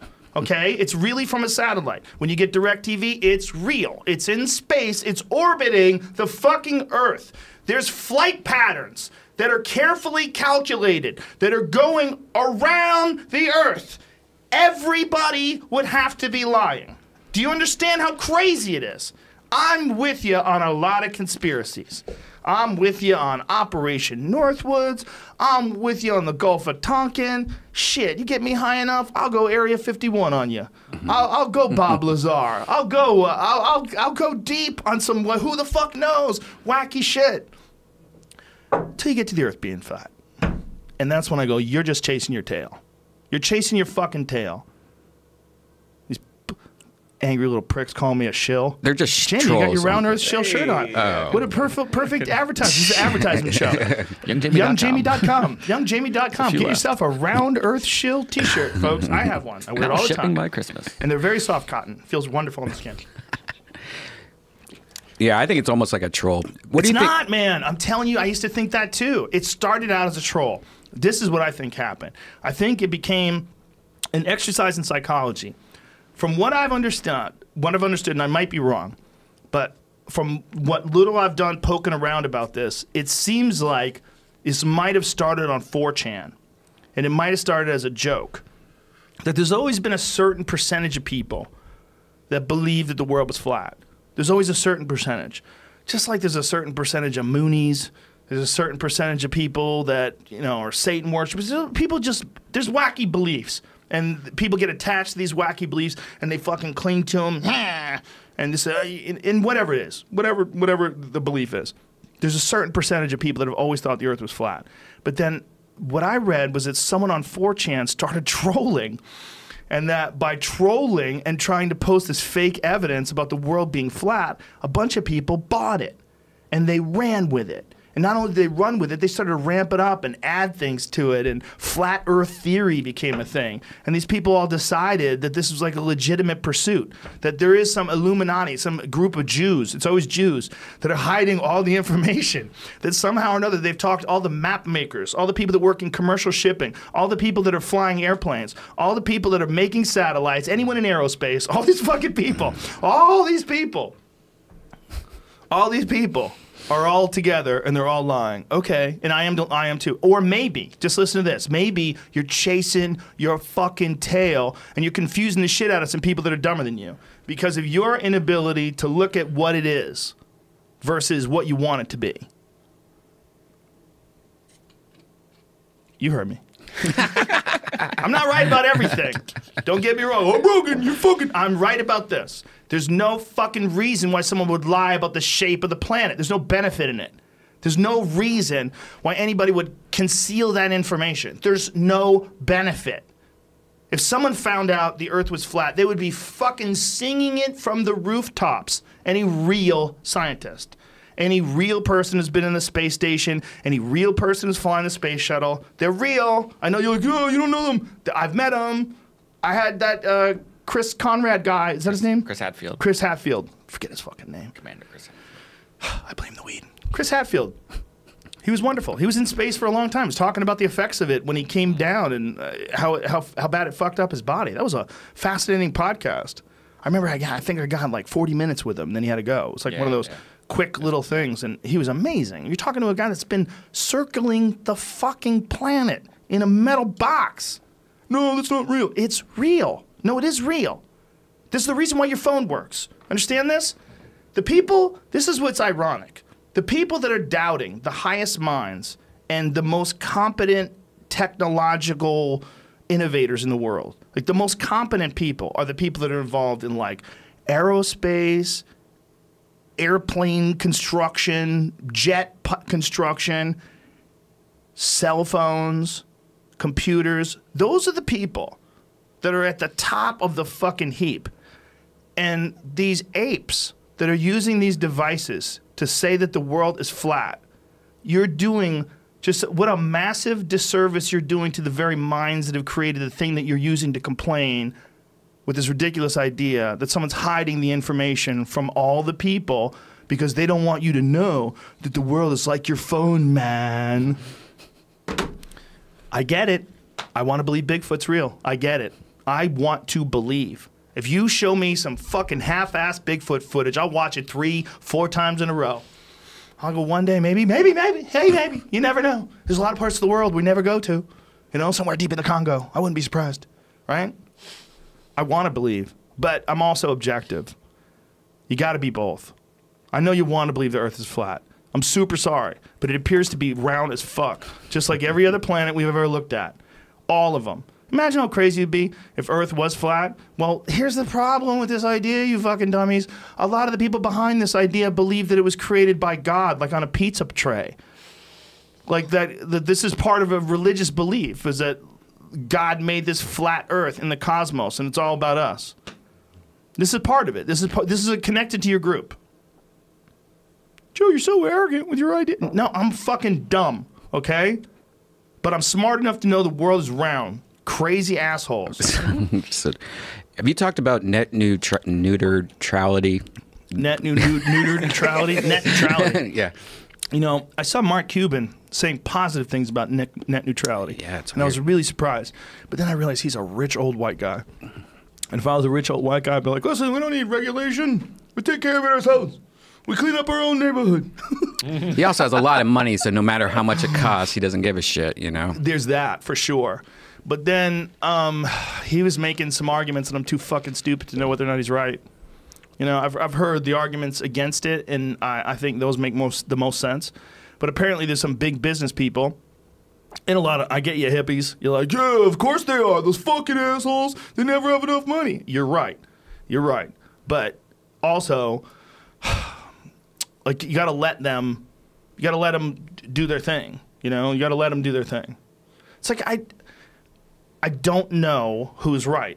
And I would love to hear a really educated, objective analysis on whether or not that enhances competition or hurts it, whether or not that's good for business or bad for it. Most of the stuff that I read says it's bad for it, but I need to look at it really closely. It's definitely letting them censor the internet, and that's right. How's it? What is the exact restrictions? Do you know? It's up to the ISPs to like, hey, you want this website? We might give it to you, so they can start editing stuff. Say, as an example, Viacom, who is owned by Time Warner or whatever, say like something comes out against the CEO of Time Warner. They can actually go in and edit the internet where it's not as... See, right now it's free. You could do whatever the fuck you want. No one's editing it really, you know, unless it's like pedo websites or something like that. Right. But... So it's going to be like in the future, like where China, if they don't want you to go to MySpace, China will be like, MySpace off. Dude, I was reading about a Vietnamese blogger today who was sentenced for 7 years in jail. A 22-year-old Vietnamese blogger. It was in the New York Times. He was writing about an oil spill, and they said that he was talking negative and doing propaganda against the state. They locked him in jail for 7 years for doing journalism on an oil spill and for pointing the blame at the government or whoever the fuck was responsible for the oil spill. Jesus. 10 years. They locked him in jail for 10 years? This is because somebody wrote an article. No, different one. That's the girl, right? Oh, yeah, it's a girl. Okay. That's another one. She's from earlier in the year. I went deep. Dude, they're locking bloggers up over there. Vietnam, apparently they have good issues with like gay rights and you know, a lot of progressive ideas that we subscribe to in this country, but they do not tolerate criticism. Like it's apparently in that way very totalitarian, and that if you do criticize them in the form of like propaganda, like blogs against them, they'll lock you in a fucking cage for like a decade. It's scary. We got to really appreciate. This is one of the reasons why. I mean, I don't know if Trump understands this. I guess he does, but he doesn't give a fuck. I think his idea is like, you're going against me, fucking I'm going against you. Fuck you, CNN. You know, I get it. But by just like completely deriding them like that, like you run this risk of getting to a position where there's not like this objective, powerful force that's watching over the president and reporting on all of his actions, right? There's a chart that I read today, though, that was a little disturbing. And it was like a truth chart. And it was like how many times CNN has said things that were not true. How many times does it have to correct itself? How many times do they say things that are true? And I don't know if it's right. I don't know if that might have been some horse shit that I read. But if it was right, I was like, whoa. Are they wrong that often? Like, that's crazy. Well, any news, especially when it has breaking news, right. It's at least they're correcting themselves. Where like our president won't correct himself ever. Yeah, you know, that's true. That's a good point. Maybe that's what they mean by being incorrect. That like, you know, the latest report says. But see, that's just what the latest report says. Like the latest report might not be correct, but if you say that's the latest report, you're not wrong. You just don't have the right information. Right. And I think everyone knows that when you're watching the news, you know. Right. Like if something happens, like some crazy shooter type situation, right? Right. it's just very dangerous when you see the president and the free press going after each other like that. So what he tweeted today, this morning about what? He said we should have a contest as to which of the networks plus CNN and not including Fox is the most dishonest, corrupt, and or distorted in its political coverage of your favorite president, in parentheses, me. They're all bad. Winner to receive the fake news trophy in all caps. That's our fucking president. Wow, that's so weird. This is so weird because here's what's weird. It's not weird to think this, but to broadcast that, to write that down and to put that on, that's crazy. That's a crazy thought. I think I would like him so much better if he never tweeted. Like Yeah. if we just had news and that's it. Yeah, but you're getting to see, like we're talking about, the stress of this thing. I mean, this is how he's always been. He always fires back at people when they fired him. That's his thing. I mean, you should have known. But people, for some reason, expected him to be different once he got in there. They expected, well, he's just doing that for now, dude. Just trust me. He's going to get in there. It's going to be super cool. Right. Have you tried to bait him yet? No, I don't want to do that. Let's bait him. No. I have no desire. I don't want to ever do that to anybody. Look, this is the world that I'm seeing. You know, I'm reporting on what I'm seeing. I'm a reporter. I'm like a journalist. That's what I'm seeing. I'm seeing a bunch of, like, whether they're justified or not. There's a bunch of, there's pettiness to this all that should be avoided by advanced human beings. That's what's the problem. There's the lack of humor to it all, and the angry pettiness of it all is what's most disturbing. Not the idea there's something wrong with this system. Because if that chart was right and they're wrong a lot, and if they're wrong about him, there's one thing. But the way that should be handled is always pointing out exactly and specifically how they were wrong, how it could have gotten back to them that was the wrong information, and what they've done to correct it if they have, acknowledge it, and then that's it. Like that's what should be done when you're in that position. When you're just a regular dude and you want to just go on Twitter and talk some crazy shit and, you know, say the CNN is fucking fake news. If you're like some firefighter somewhere, I don't think you should be fired if you say that. Like, I don't care. Like, you could say that, right? That doesn't bother me. But when you're the president, you got to go, come on, man. You definitely are. You're setting an example. Like, as weird as that seems to say to someone that, like, this is a part of the job, you have to set a good example. You're setting the tone of the country. That's the problem. Like, I wouldn't write that. Would you write that? No. Would you write that to somebody? Never. Fake news trophy, exclamation That's point. so, Come on, I hate man. it. That's crazy. And Whoever let you do that needs to get you some mushrooms. And have you seen his boomerangs? Like, He's got boomerangs? No, in his Snapchat. Ugh. Oh, he has Snapchat? No, I'm just kidding. That's hilarious. Can you if he imagine did. though? Yeah, he had. That would be hilarious if he did. You know, people get tired of all this anti-Trump stuff, and, you know, people get tired of just hearing the subject. It's almost like it hurts them.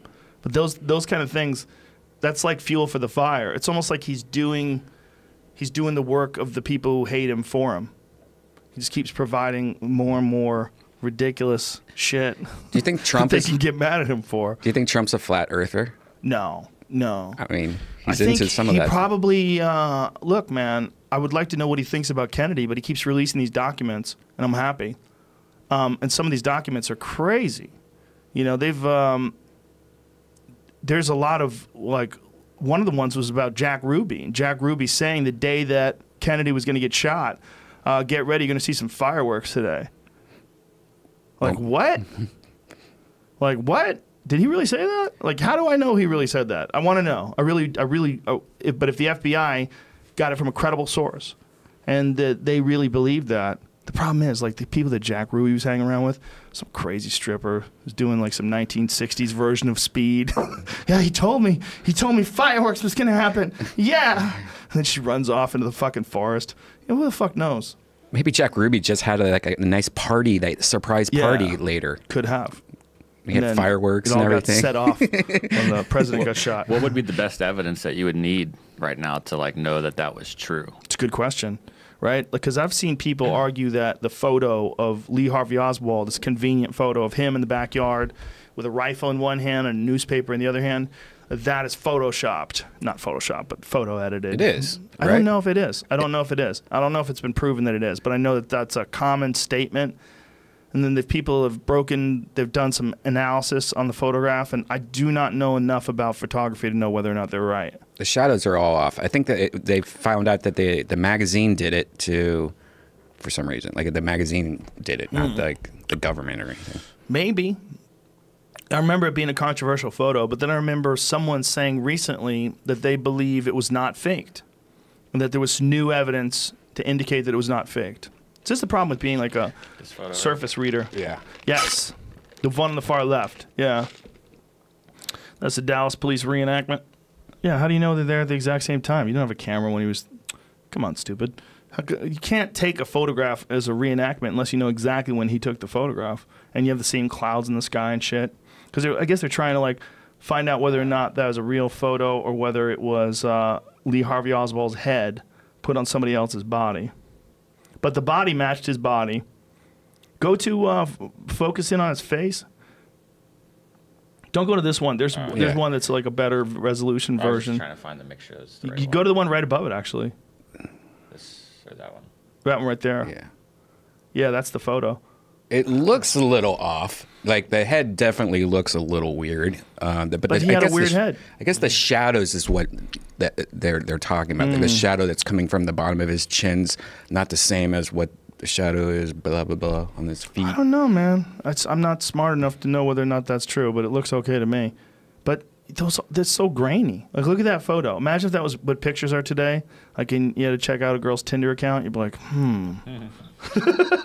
what do you really look like? It's just... Oh, see, there's the full one. Now look at his feet. Like, zoom out a little. Is his feet shadows? See it? There we go. What? See how the shadow is going that way on his feet? And then if you look at his face, the shadow's like kind of going... Can you make that picture a little smaller so we can get the whole picture in there? Something like that. I forget what it was. I don't think that's correct. The thing that would make me feel like something was weird is just that it's so old that you couldn't really tell whether or not someone doctored it, and they might have had reason to doctor it. That's it. That's what makes me think that it might be fucked with, not the actual picture itself. When I'm looking at the picture itself, I'm trying to find reasons why it was fucked with, you know? But then again, I don't know jack shit. Recreation. Oh. That guy's an idiot. I just tell you right now, that guy tells boring stories. Wow. Oh, that was a legend of the FBI. That was Jacques Louis. He was the best. And you made fun of him in your stupid fucking podcast. Sorry in advance. I'm just joking. I'm sure that guy has great stories. But those days, man, you get away with a lot of shit. You know? There's an interesting article that David... What's his name? David Frum? He's a conservative writer, New York Times bestselling author. He wrote something about it. Shit, I'm trying to remember what it was. Oh, it was Richard Nixon's letter to JFK's widow. This like heartfelt, articulate, interesting letter between an opponent of John F. Kennedy and Richard Nixon. I mean, that's who he was, the opponent of John F. Kennedy. It wasn't just Richard Nixon. Like, they were running against each other. And so he writes this, like, really heartfelt letter. And it's like, whoa, you read it and you're like, wow. Richard Nixon wasn't as stupid as people wanted to think he was. He was very smart. Of course. He just was fucked up. I think this job just does it to everybody. I don't think anybody gets out of this one alive. I mean, look at Donald Trump's hair. It's already getting kind of white. Yeah, but it's all painted. Yeah, who knows what the real color of that stuff true. is?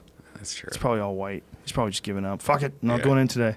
They're like, sir, today's die day. No. No, today's Cheetos on the couch day. Fuck you. Golf. I'm going to watch Fox News, and they're going to tell me I'm awesome. He just sits there, stroking it, watching Fox News. Fox News loves him. It's interesting to see like one network just going full gung-ho. We're going to go Trump all the way. Yeah, supposedly that's why he's like getting involved with that merger of Time Warner or whatever to get rid of CNN or something. Oh, God. That's crazy if that really happens. Yeah. That's the idea, right? Like Time Magazine's being bought out. AT&T is trying to buy Time Warner, yeah, the cool company or something. Dude, these gigantic companies. See, the thing is, I don't know shit about this net neutrality thing. I don't. I need to know more about it because I need to know if in some way Here's the real scary thing, that everyone who owns a giant company would be able to control their own internet. Like, you would have like a network. Like, you'd be on the Verizon internet thing, and he'd be on Comcast. Like, oh, you're on Comcast? Oh, you can't go to my website. Shit. Ugh. Imagine? Yeah, see, that's what we don't want, though. Imagine? There's an article I tweeted the other day where on I think the LA Times or something like that, where a woman who works for the FCC wrote like please don't let us do this, like help. Yeah, like, I read that. And there's a website you can go to where it's automated, where you can put in your information and it will write an email or a letter to the FCC. So I recommend doing that. I mean, I think we have like 10 days till they vote on this. See, that's what's crazy. Is this should be something, because this is a very important issue. This should be something that's debated on primetime television. Absolutely. It needs to be. It really should be. I mean, all of these kind of really crucial. This is where you stop listening to me. Crucial memory. All of these crucial issues, they should all be discussed in the public forum. They should be discussed in like the center of the town. That's what these shows should be. Like what CNN and any of these shows should be. Part of what they should be is like a town center where people talk about these like super important ideas. This is an important idea that needs to be like, they need to interrupt television shows for this, because we might be signing off on a terrible idea, and we might be letting companies get away with having more and more control over us. I don't know. I need to look at it. I need to really look at it carefully. But we all need to look at it carefully. If this is really happening in 10 days, the average person is not going to have the time nor the ambition to go and investigate this. Yeah. Scary. What do you think, Jamie? I was looking. There's another thing that happened too that they're voting on. I think this week. Monsters. Another problem of it is too. There's 5 people on that panel of the FCC board that make these decisions, and it's usually one person that's the flipping vote that makes it a 3-2 vote. It's never like 5-0. Which one showed up in the solid gold Bentley? Which one got out his neck's covered in lipstick? This guy. He's the commissioner. But the FCC wants to relax one of broadcast media's biggest rules. It has to do with like a small city having one company own the TV station and the newspaper in that area, which is like a media rights issue. Oh, so they want that to come back? They're trying to stop the rule that prevented that, or like redo the vote on it, whatever. But I get that rule. But the problem is, like, if you want to open, I mean, it's also, I get the idea that you should be able to open as many companies as you want. There should be some sort of fair competition. But the problem with like fair competition in the news, it's like in the news, you don't always want to get the most ratings. Like, you want to like report like an honest account of all the issues that are actually happening. But you can't do that if you want to sell ads. You got to be spicy. You got to go to that fucking fire quick. Get to that fire. Let's see the car accident. Police chases. Yeah, police chases are the shit. We interrupt this basketball game to show you a guy that's never getting away from the cops. Did you see the Oregon one? No. You know what I'm talking about? There's one in Oregon recently, and it was the craziest thing ever. He was like going through fields. Oklahoma. Oklahoma. To him, Oregon, Oklahoma. It's one of them O states that I'm not going to other than Ohio. There's a show called, I was going to bring it up a second ago, called Shot in the Dark. It just came on Netflix. It's sort of like the TV show version of the Nightcrawler movie. So it's following some news crews around Los Angeles every night while they're going to find these like crazy news stories. Wow. And they actually, the first episode, they catch a parked car on the 10, and they're like thinking it's going to be an accident, it's going to be real bad. And literally like 5 seconds later, boom, fireball, guy has to go save the guy, pull him out of the like burning car. Whoa. It's really intense. That sounds good. But that shit's happening all the time too. And the news that they're catching and selling, I saw it last night when I was watching, the news popped up. There's another thing, hostage situation. But some guy got paid probably $500 for going to find video of this. It's real weird. Did you ever see that what is that movie? Yeah, Nightcrawler. Nightcrawler. Yeah, that was a great movie, man. How dare you, son of a bitch! Yeah, that's good. That's all right. You stay away from my movies. You're wrecking my past. Coco. Have you seen Coco yet? What is Coco? Coco's the new Pixar movie. With it's all about Mexican holiday, Day of the Dead. Oh no, but I did see one other Mexican Day of the Dead movie. It was crazy, where they went into this other dimension. Yeah, that's Coco. But I saw. Is this the second one? No, this is the first one. You might have saw it early though. No, I saw it on like on iTunes, on Apple TV. Oh, there was another one. That's interesting. There's another crazy ass movie with Day of the Dead characters that I watched recently. The Book of Life. That's it, The Book of Life. Dude, it's fucking amazing. You haven't seen this? No, is that just our pull up like a trailer cheap because the ripoff? animation is fucking insane. It's so wild. Wait, this man. is it? So there's these like wooden people, and then they get somehow or another taken into this other dimension.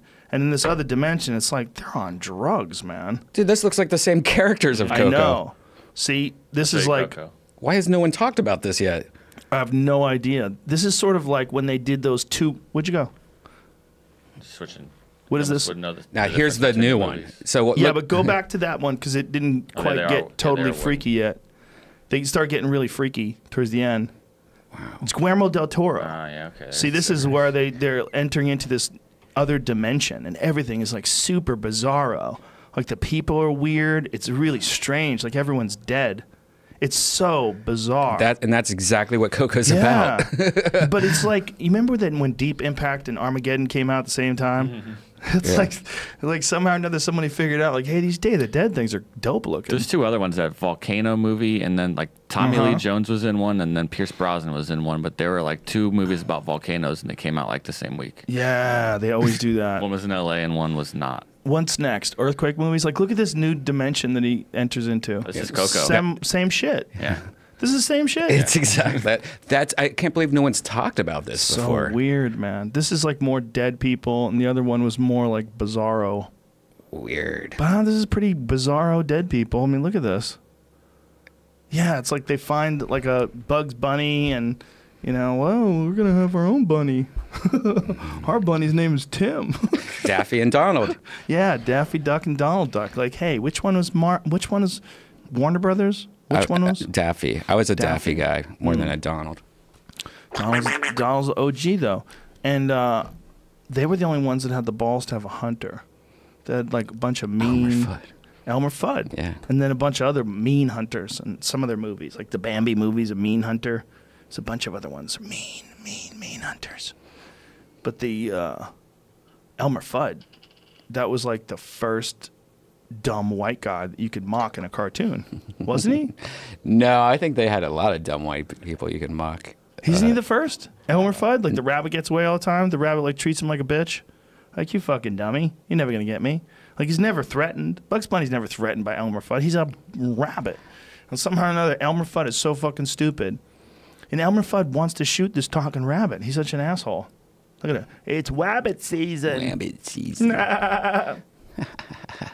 And he's got a giant head like a baby. Like, what is that supposed to mean? Why does he have a baby head? Wait. Elmer Fudd has an enormous baby head. I never even noticed that. He's like a baby with a gun. What's the other one that was Elmer, and then there was another one that looked exactly like Elmer, but it wasn't Elmer. It was like Elmer and... That's right. There was another one. There was another guy. There was another dude. Who was the other guy? I always thought that was strange. Like, Yeah, there's more than one hunter, right?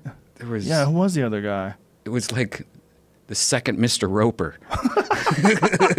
Or when they changed Darren on Bewitched. Yeah, They exactly. changed the husband. The husband got crazy and he asked for money. And they're like, nah, bitch. No. We got a new dad. He's like, well, I'm the co-star of the show. No. It's I Dream of Jeannie, motherfucker. Nobody cares who Darren is. Chow! See ya! They pulled the fucking cord. The floor dropped out. He disappeared. I don't think there was another hunter. Yeah, there was There was another dude. There was another I don't dude. know. He didn't have another buddy with him? Might be like one particular cartoon that maybe his brother showed up or something. They went hunting together. Maybe we were hard together. Fool's Gold and the fake Elmer. No, Maybe it's like the Bernstein Bears. yeah, I saw that a long time ago. Yeah, but that one freaked people out. Just like it should have been a different name. Like, Yeah. You dummies. Or that Shazam movie where it wasn't. Yeah, it didn't exist. Yeah, it didn't exist. Hey, what are those called when people like collective Yeah, what is that? memories? I forget what it's called. Fake collective memories. Those are super common. Electronic coupling. Ah! Yeah, those are super common The apparently. Mandela effect. Yes, that's Yeah. it. That's right. Yeah. That's simulation shit. Yeah. So we were talking about this Elsagate thing.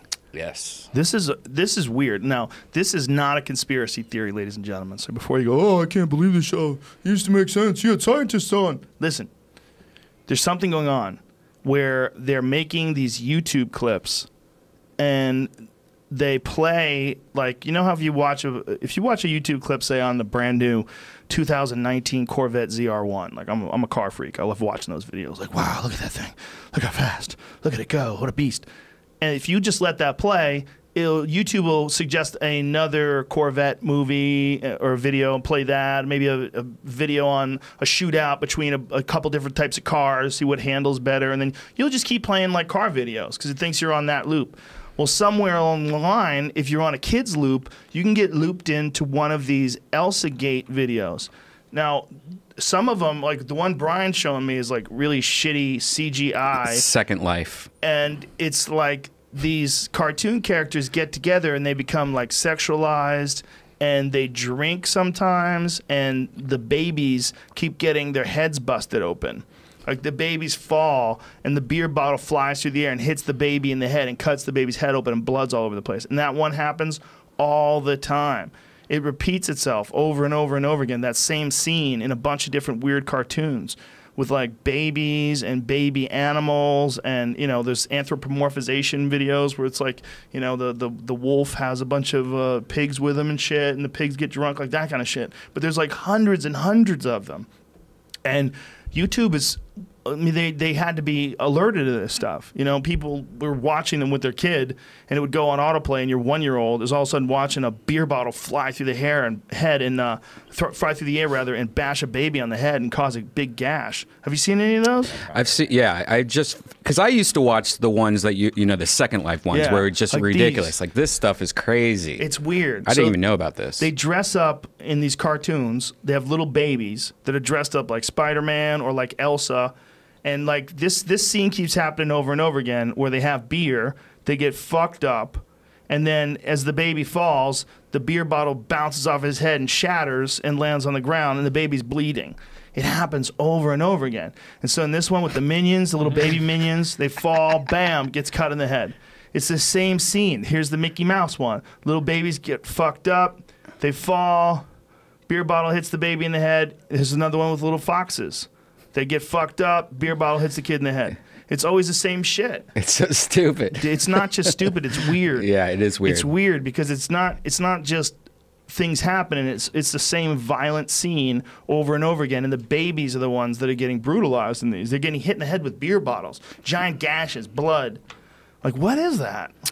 Yeah, it's almost like that. What's that? Yeah, the YouTube crap, or that used to be really popular, where they would just edit things together real fast and then end with like like screaming and yeah. What was that shit called? Yeah, but that was user created. That was a bunch of people. Like you could see those people doing that. They just decided to try to talk real fast and cut out all the breaths in between it, and right, and slam it together like you have no attention span whatsoever. Mm-hmm. Now this stuff, like in what we're watching now, I feel like they're all using the same characters, right? So Yeah. it seems like to me it's from a message board. It's like when we were back in the day on your message board, and we would like make all these videos and stuff like that. It seems like it's from a group of people that all are doing it, you know, collectively. Like to me, it seems like you'll find like a deep 4chan thread in it or something where like, oh, I did the baby falling video or something. No, there's a bunch of different ones, man. I mean, there's this was like with real people, but the ones that you're talking about with the cartoon ones, they're being made in other countries. Are they? They're not speaking English in any of them. It's all like noises and stuff. And they're generating, like if they're ad friendly, and some of them were approved for ads, they're generating a tremendous amount of money. Right. You got to think about how many hits these fucking things are getting, and how many. Like, see if you could pull up one and see how many millions of hits it had. The one I just pulled up had 5 million hits. 5 million. Yeah. Okay, so 5 million hits is the business.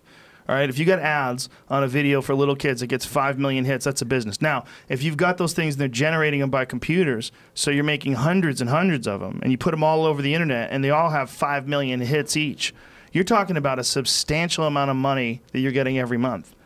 And they're just making these things. And then the real fucked up thing is, like, apparently there's some, again, I just read the beginning of this and then never read any further into it, but Reddit had a thread apparently where these people were trying to decipher some of the things that are being said in the comments, and they think that they're using the comments as like ways where child trafficking people can communicate with each other.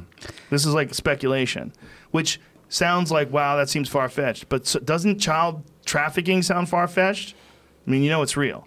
All right, child trafficking sounds crazy far-fetched. Like the idea that someone's so evil that they're selling children, right? Doesn't it? Hold on. But doesn't it? Yeah. So if that is, then why wouldn't it be that they would communicate? I mean, is it more far-fetched that they communicate in code in some sort of way in the comments?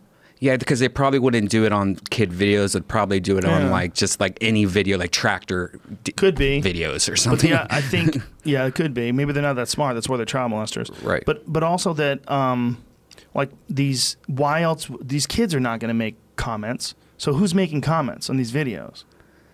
To me, again, it seems like it's a group of people somewhere, and it's making these. Now, the fact that YouTube's letting them sell it as kids, they need to change. YouTube needs to change how they have kid videos. Kid videos should have a team of people. You get approved, then you become in YouTube Kids. That's it. You can't just upload anything and put the kid tag on it. Is that what it is? They all have the kid tag? Is that how kids find out about it? Yeah, when you give your kid the... That seems irresponsible. Yeah, when you give your kid like the iPad and you put it on YouTube Kids, that should be selected videos only. It's been approved by eyeballs and so on. I should not be able to make a kid video, you know? Yeah, that's true. And definitely not be able to make a kid video where a kid gets hit in the head with a fucking bottle. Right. Now, if that shit was like... just on a, like one of us did it, we're like, I just made all these stupid videos of kids falling down on the ground, and it wasn't for kids, then you'd be like, that's just a stupid cartoon that you'd see on like Adult Swim or something like that at 4 in the morning. Right, and there you could see something like that on Adult Swim at 4 o'clock in the morning, especially, for sure. Especially the ones that I watched, like those stupid ones. That could actually be like some sort of like something that, what's that called? Where it's interspliced inside of a show, where like a non sequitur video comes in, and what's that called? It's like an Adult Swim cartoon where you're like, what the like a commercial, a commercial. Yeah, out of nowhere, that's just that just gets stuck in there where the Mickey Mouse daddy is drinking with the babies fall and gets hit in the head with a bottle. Like, what the fuck? Yeah. And then you cut to some wolf that's telling you about the past of man. That happens on like Robot Chicken a lot, just a real quick 15-second thing, and you're like, what was that? What is the word? Interstition? What is that word? I don't know. I know you're talking about it. It's blank. Interstitial? Is that it? Stellar, I don't know. That was Matthew McConaughey was in that too, but he was in this. Movie. He was in the Dark Tower movie. Oh really? He was? Yeah, he's the bad guy. Matthew McConaughey's the bad guy, and all I could think of was Louis C.K.'s bit about Mad Mike, and Louis C.K.'s bit about Matthew McConaughey. Do you remember it? And he's like, the law says you can't touch, but I see a lot of lawbreakers out here. and Louis does his impression. He talks about how he loved the movie so much that he was walking around his house saying that thing over and over and over again. So when I was watching this movie, Matthew McConaughey is the bad guy. All I could think of is Louis C.K.'s bit going, I think there's a lot of lawbreakers out here. Like, Matthew McConaughey is a stripper. That's all I could think of. That fucking happens, man. That happens where a good comic will do a bit about something and like that. Oh, that subject's ruined. He's got me. Every time I see Matthew McConaughey, I think there's a lot of lawbreakers out here.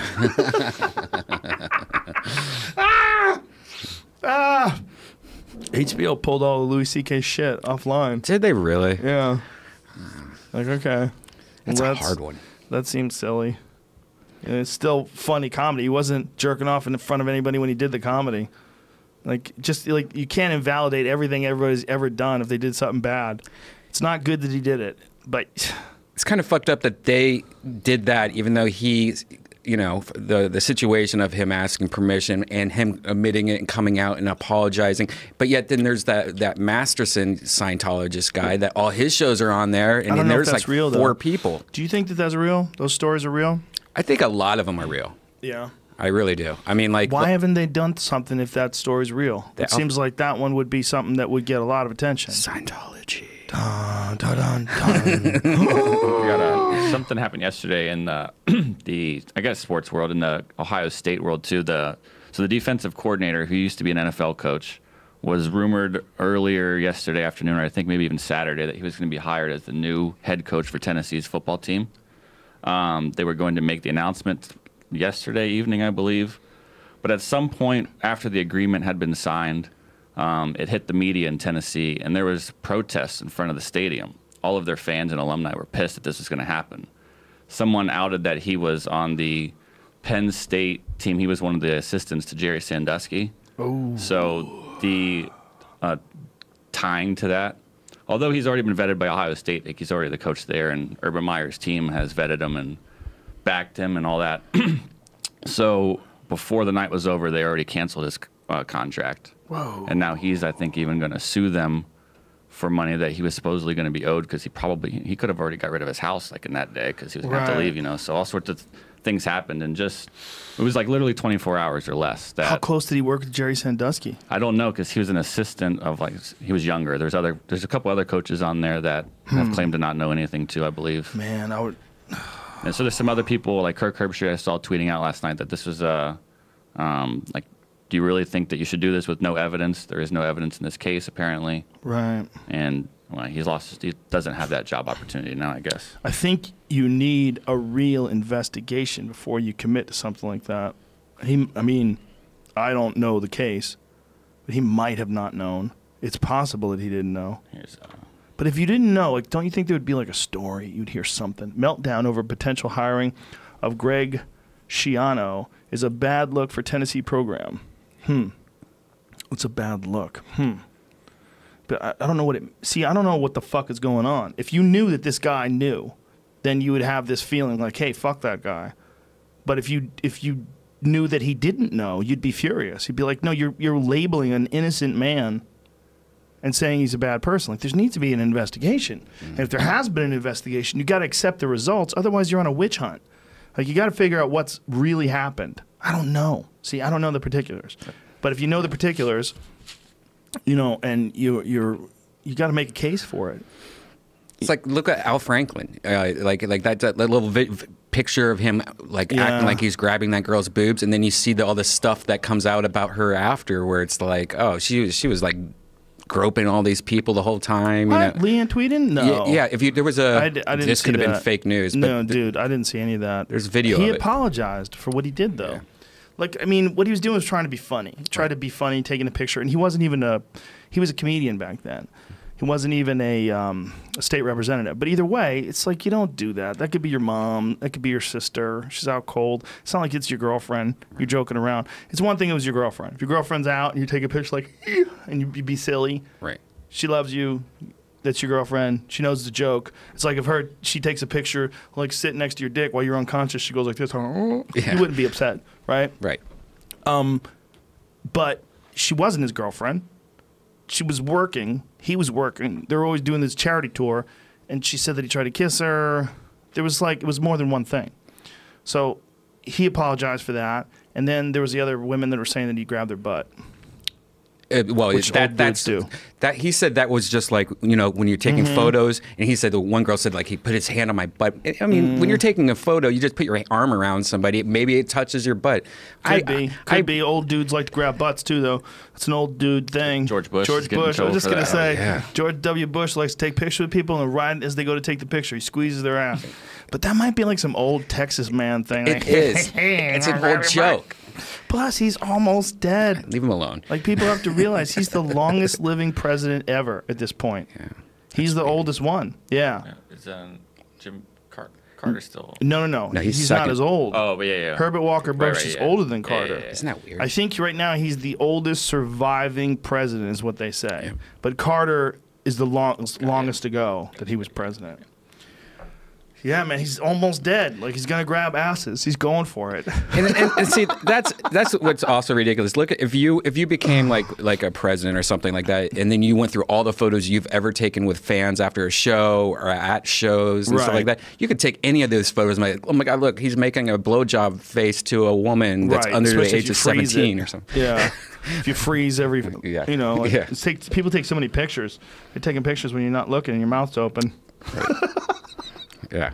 But it's like, I think that those old dudes just grabbed asses. I think that's what's coming out. They just thought it was a thing they'd get away with. They grabbed asses when they took pictures. Yeah. They probably grabbed yours too. Yeah. Just to get the look in your face like, oh, totally. It's probably a joke. Sports, I don't think anyone really slaps butts anymore. It used to be a thing all the time. You'd slap butts. Occasionally they slap butts. There was a video that Morgan Murphy posted, and it looks like, I think it's on her Instagram, and it looks like some dude comes from behind a referee and smacks his buddy in the ass. And the guy like goes, yeah, like see if you can find it. It's on Morgan Murphy's Instagram from I think yesterday. Yeah. I think soccer players constantly do crazy shit, like grabbing each other's dicks and shit. Whoa, how dare you? It happens in football, but that's like in a scrum and not like a friendly cheering kind of way. Right. But this is two referees. This video is a referee doing it to another referee. It's hot. This is here. Watch this. So this guy is offsides. They talk to each other and watch. The guy comes by and that's the flag in the face. Oh, he took a flag in the face. I thought he got his butt pinched. I know. Yeah, Damn. Yeah. That's another thing. Barely paying attention. Berenstain. That's me. Hoping that it was a butt pinch, and that's why he freaked out. That's another video. That's how I look at things. I'm like, just show me any reason why this is more exciting than it really is. Wow.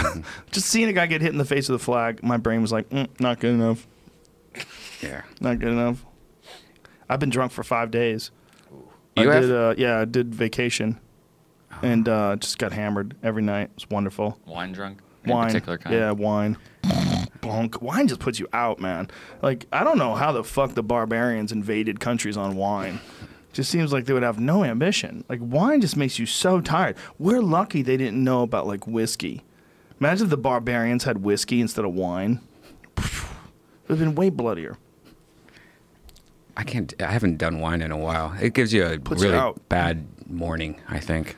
Yeah, there's something going on, right, where you get, like, a weird headache sometimes. I've talked to people about that. I never got a satisfactory explanation that I wind up remembering. Yeah, I bet that's it. I bet it's like eating a lot of cake. You eat a lot of cake, man, you get that fucking feeling the next day like, what did I do? I didn't watch anything I ate all week. Ate whatever the fuck I wanted to eat. That's my go-to vacation move now. Yeah. Yeah, because then you come back, you feel so bad that you want to like get back on a diet and be like real cautious, and that's why I'm going to do this. No wheat, no pasta, no sugar, work out 5 days a week, 2 drinks a week. That's it. I've been trying to eat steak a lot. Just steak. Like steak kebabs. Those aren't my thing. Dude, watch this wheat documentary. You'll throw pizza away forever. No more sandwiches. I love pizzas. No more burgers. I can't wait for the meat doctor to come on soon, right? Yeah. The meat doctor. I don't know a better way to describe him, but yeah, the carnivore. He's a full carnivore. That's all he does is eat meat. He thinks he's like this crazy proponent of meat eating only. That has to be bad for your something, right? Cholesterol or something. No, it seems like it would be. He's super fucking healthy though. I don't know. I mean, I think one thing is, like, I would think you would need some nutrients from vegetables, right? And there's some things you can only get from vegetables.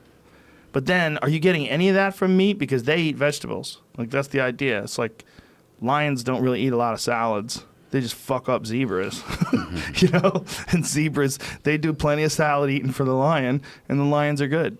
You know, they don't really have to eat it on their own. And if that blueberry affects the bear meat so much that it changes the shape and color and taste of it, then it, not about shape, I didn't mean that, but like that definitely. Right? Yeah, it changes the color and the taste of the meat.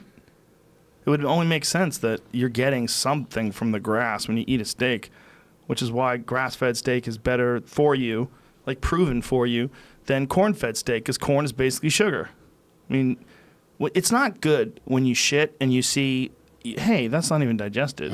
Like, the reason why you see corn in your shit, because your body's like, what am I doing with this? This guy's eating plastic. Just spit this out. That's such a weird thing. Your asshole's just like, get it out, get it out. We're not even going to try to process it. We're not going to break it down. Did I tell you a long time ago? I think I already told you this, but back in the day when like Hands Across America and all that shit, we were supposed to write in school like how do we help starvation and stuff like that if we have any ideas. And I wrote about how we should just feed everyone corn and then they could wash it off the next day and eat it like a few more times. And I got in trouble for that. Like my mom had to like. Your brain has always been gross.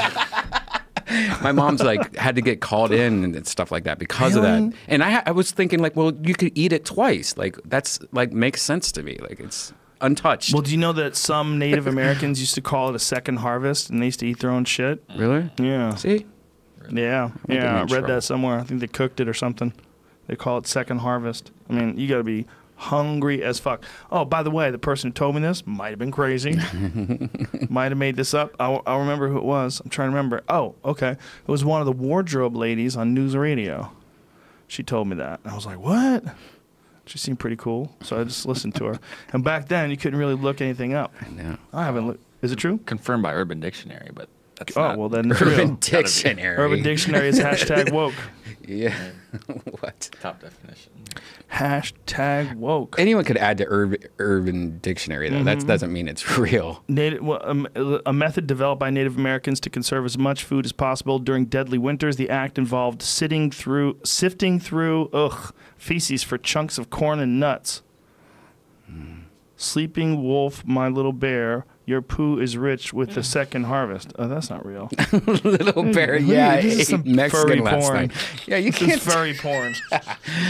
By the way, I'm connected now to a group of alt-right furries.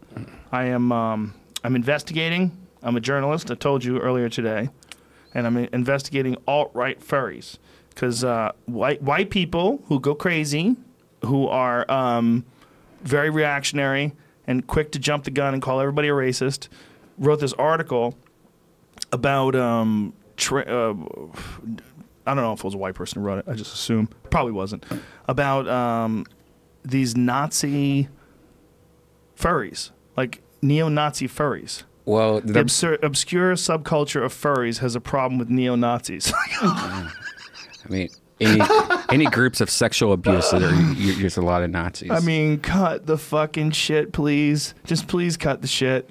Please, please. I can't keep going. I can't keep going. It's just too crazy. Every day it's more and more fucking weird. This stuff I get, and I think this is the same people that watch those YouTube videos or make the YouTube videos. I think the people who make the YouTube videos, dude, I think it's just like they're in Asia or somewhere like that, and they have a script, and they just keep doing the script over and over, and we're looking for like hidden messages in the script. I think the script's probably just fucked up. They think it's fucked up to have a cartoon character hit himself in the head with a bottle. And I think you're probably right. Like maybe these fucking child predators, maybe they communicate on all sorts of different websites. Maybe they just decide like, hey, let's meet on this tire forum and we'll just say things in code. And a tire means this. I mean, wasn't that always the shit with Pizzagate? Like they thought that they were talking in code.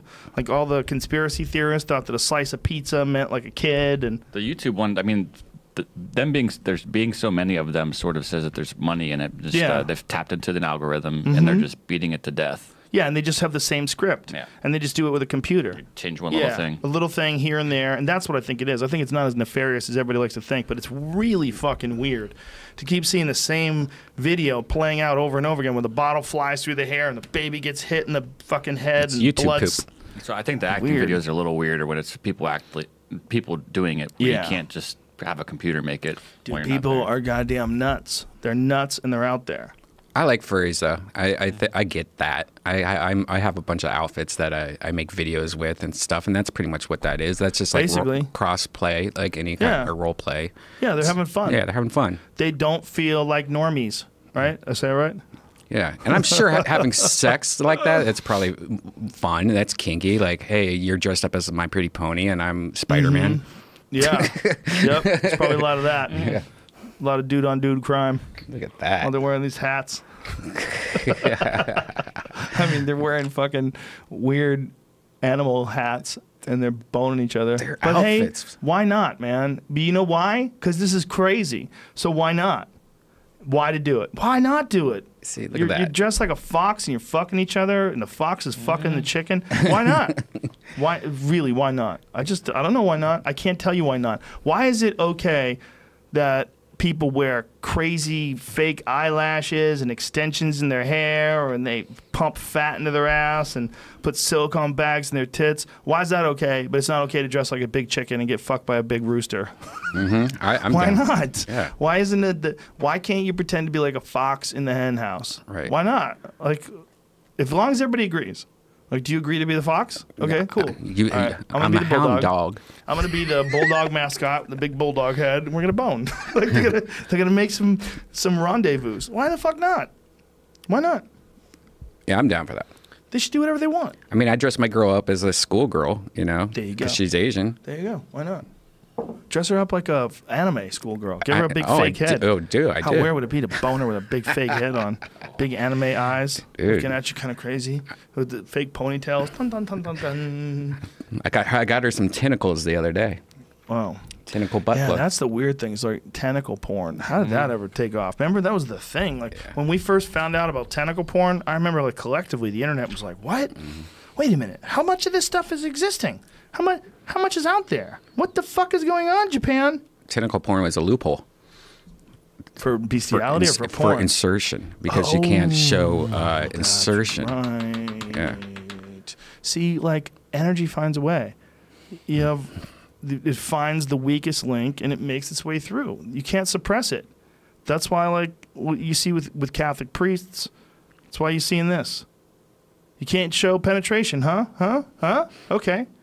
How about krakens with a dick on the end of every octopus arm, and they're banging 8 different schoolgirls? How about that? Good, cool. Here's the magazine. Thanks. Love Japan. They're all schoolgirls. Japan is so weird, man. Yeah, like with big veiny dicks that are like ripping their lower jaw out, but it's just coming out of an octopus, so it's okay. Have you seen their game show called like Slippery Stairs? Yes, I tweeted it. I tweeted it the other day. Best show. It's a great show. I wonder what the cheating would be. How would you cheat at Slippery Stairs? Seems like someone in America would figure out a way to buck the system, right? I would say it would have something to do with pulling the other guys down. And, Right. Yeah. I don't think you can touch them, though. I don't think so. Can you? Yeah, I think you can. Because if you did, I think you people can. would just get ahead, and you would never let anybody get close to you. But I think the problem is, for people listening, This dude's it's kicking ass. Oh, he fucked up. Oh, he fucked up. Oh my God, he was there. Oh my God, he was there. He took everybody out like a bowling ball. This is amazing. It's amazing. And then the other guy went down too. The guy was ahead of them. He got cocky, and he fell all the way back. Yo, this is a great show. that looks fun. Looks like they should call it like Tooth Chipper or something like that. Who would be a good host of this?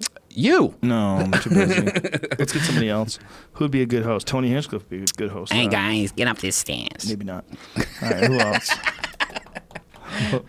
I would love it, dude. Japanese game show, because that's Bobby just Lee. one. Jesus Christ. Oh, yeah, Bobby Lee would be perfect Lee. for it. Yeah, and Koreans and Japanese people don't get along, so it would be even better. Yeah, that's You great. know, there'd be people mad at him. Did you know that? Koreans and Japanese people have a sordid history. Oh yeah, absolutely. This. You know, oh, Jesus Christ, they're speed skating yeah. down like a slope. Oh my God, this is insane. Wow. I saw there's the 2 other sports, and this was one of them. And then that slippery stair thing came out. And I was Is like, this new? This This is isn't new? very, very new. This is from Oh my 2013. God, It's like this a is Red Bull sport. insane. This is insane. Oh my God. Oh my God, these guys are going It looks so awesome. high. This is incredible. People are hanging over the edge. I hope people don't smack them. What's this called? Ice Lazoine? Crashed ice, I think is what it's called, but it's like speed hockey. This is insane. Yeah, it's like a downhill hockey speed cross X type. I don't know. It's a real weird event. Just a matter of time before somebody figures something like this out, right? Yeah. Like eventually people just make things crazier and crazier. Like this is way better than like a lot of shows. Like just look at this right now. Just the intensity of this race, and now compare this to golf. Right? If you watch golf on TV, this is riveting. Like this is way more riveting than people racing cars, isn't it? People stop playing football. They're gonna want to do something crazy. Fuck still. yeah, this looks might be it. Roller derby downhill, pretty much. But this is an agility thing. You know, like Wayne Gretzky was not a big guy, but he had incredible agility on the ice. Like you would have to be like one of those badass hockey players. Like Bieber. Is Bieber a hockey player? Oh yeah. Yeah. Justin Bieber? Yeah. Yeah. Imagine if he became like the top dog in this stuff. He just people were so mad at him. Like, you little punk, you can't be good at this too. Piece of shit. He's also a Stealing boxer. our thunder. He's also boxing Kicking and ass, nice. bro. Somebody needs to talk to him about the amount of tattoos. I'll be the guy. Hey, stop. Stop. Would you do your stomach? Covered yourself up with tattoos. Settled. Bro, you're young. I get it. You're going crazy. Got all the money in the world. You're balling. Banging bitches left and right. I get it, son. Just slow down. Your tattoos on your chest don't make sense. Oh, is Like, that what's a happening Lesnar? there? Does he have a Lesnar? What is that? Oh, that's a cross. Mini one. What are those things in the bottom? Is that a ship? What is that? Lion, a bear. A whole lot. It's a big What? eagle. That's an eagle? Yeah, right here's an eagle. Okay. There's a What are guy. those things above it? That's a guy. What? There's so much chaos going on there. What's up with the nipple lines? One of the things, if you talk to tattoo artists, like they want to make sure that like designs stand out, you know, like the Rock's tattoo, right? Nico Hurtado's tattoo, the Rock's arm. See how that stood out? Like it popped, right? That's because Nico's a master. Not that this guy isn't. He's but. covering that up, I think. Whatever. He had something written there, it looks like. Oh, he had something written. Well, hey, bro, get that shit lasered. That's a lot of laser. Just suck it up. Be a man. Just lie there like this. Pretend that laser's making you more powerful. That's how you gotta think. You gotta think, with each pain I grow. With each one I become stronger. Yeah, you don't write over writing when you can erase it. Right. Everybody knows that. Yeah, why would you Everybody ever knows try that? You don't do that. Don't do that. Burn it off at least. There's a way around what you're doing. Okay? There's a way around it. There's people that get those. What's those? Branding. That's Those people are crazy. disgusting. Open St. Preux has that. He's a top UFC light heavyweight. He's got that like one of the fraternity things on his arm. He's a football player. I believe, Yeah. in Tennessee. Yeah, he does that thing too when he wins. Sometimes. Yeah. He makes the what is it? A U? It's the same. It's their thing.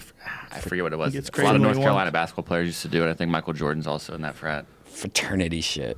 They banned all fraternities in Ohio State the other day. Too much rape. Something happened. Yeah, they Dudes can't get too rapey? They're all shut down there. That's crazy. All the hazing or something was going on. Probably that. They should never have fraternities, anyways. Well, you're guaranteeing some crazy shit's gonna go down. It's like you're gonna have to have some sort of an agreement, like how much crazy shit are you gonna allow? Because if you're gonna let a bunch of dudes who are just starting to have boners all live together in a house, they have a house. Like they let girls in. Can they let girls in? They can open the door. Girls can come in. Can they drink? They can. Okay. What the fuck are you doing? You got a bunch of people that are dudes shacked up with other dudes, like smelling each other's butts, getting crazy together, all fucking drinking, watching movies of every bachelor party, every fucking fraternity movie ever, where you get a group of guys together. Every fucking what is the Hangover? The Hangover is another example. Every time you get a bunch of guys together, fucking chaos. Chaos. Every single movie. You get 10 guys together, they go somewhere. Wah! It's out of control. People getting punched. Someone gets shot. Always. Right? So imagine you're letting these 18-year-olds who don't even know how to control their bodies yet. You're barely an adult. You can't even believe you can think for yourself. You can decide when to wake up. Your parents aren't there with you anymore. Finally, your dad is not fucking pissed at you because you forgot to mow the lawn. Like, hey, fuck you, Dad. I'm not here to mow your lawn, bro. Okay? The next thing you know, you're hanging out with a bunch of dudes that are just like you, and you're all drunk. And girls come over, and they're drunk too. And you're like, holy shit, this is the best. Learn about life. Make some mistakes. You weren't in a frat, right? No. Frat parties were crazy, though. I mean, they would have like hookers there. That's where all the drugs, when you first saw like drugs, and you're like, what the hell? There's drugs here? The closest to a frat, I lived with two dudes once. And they were good guys, sort of. One of them was a little fucked up. But it was just having a bunch of men together like that. It's just super sketchy. It's unnecessary. It's super sketchy. It can go bad. Bunch of young guys. I remember hearing stories of, it wasn't even a frat, but it was like the ski club house at Ohio State would have 30 kegs at their parties on Saturday. Yeah. It's like, there's 15 people living in a house. What the fuck is that? Yeah. Don't do I that. remember those days. That's not good. That's not good. Plus alcohol, plus liquor, plus Yeah. whatever. You know. Plus all the other things. Yeah. Man, when you get a bunch of people living together, and especially when you're young, and you make shitty decisions, and then the three of you are making shitty decisions, or the 4, or the 5, or the 10, all like the same age, all just as dumb, all fucking trying to out-aggro each other, all out hammered. Come on. You know? And then on the other side, you got some crazy bitch who finally got away from her dad. And she's fucking drunk, and nobody can tell me shit. Woo! And everybody just figures out life together. Yeah, we should keep sororities, definitely.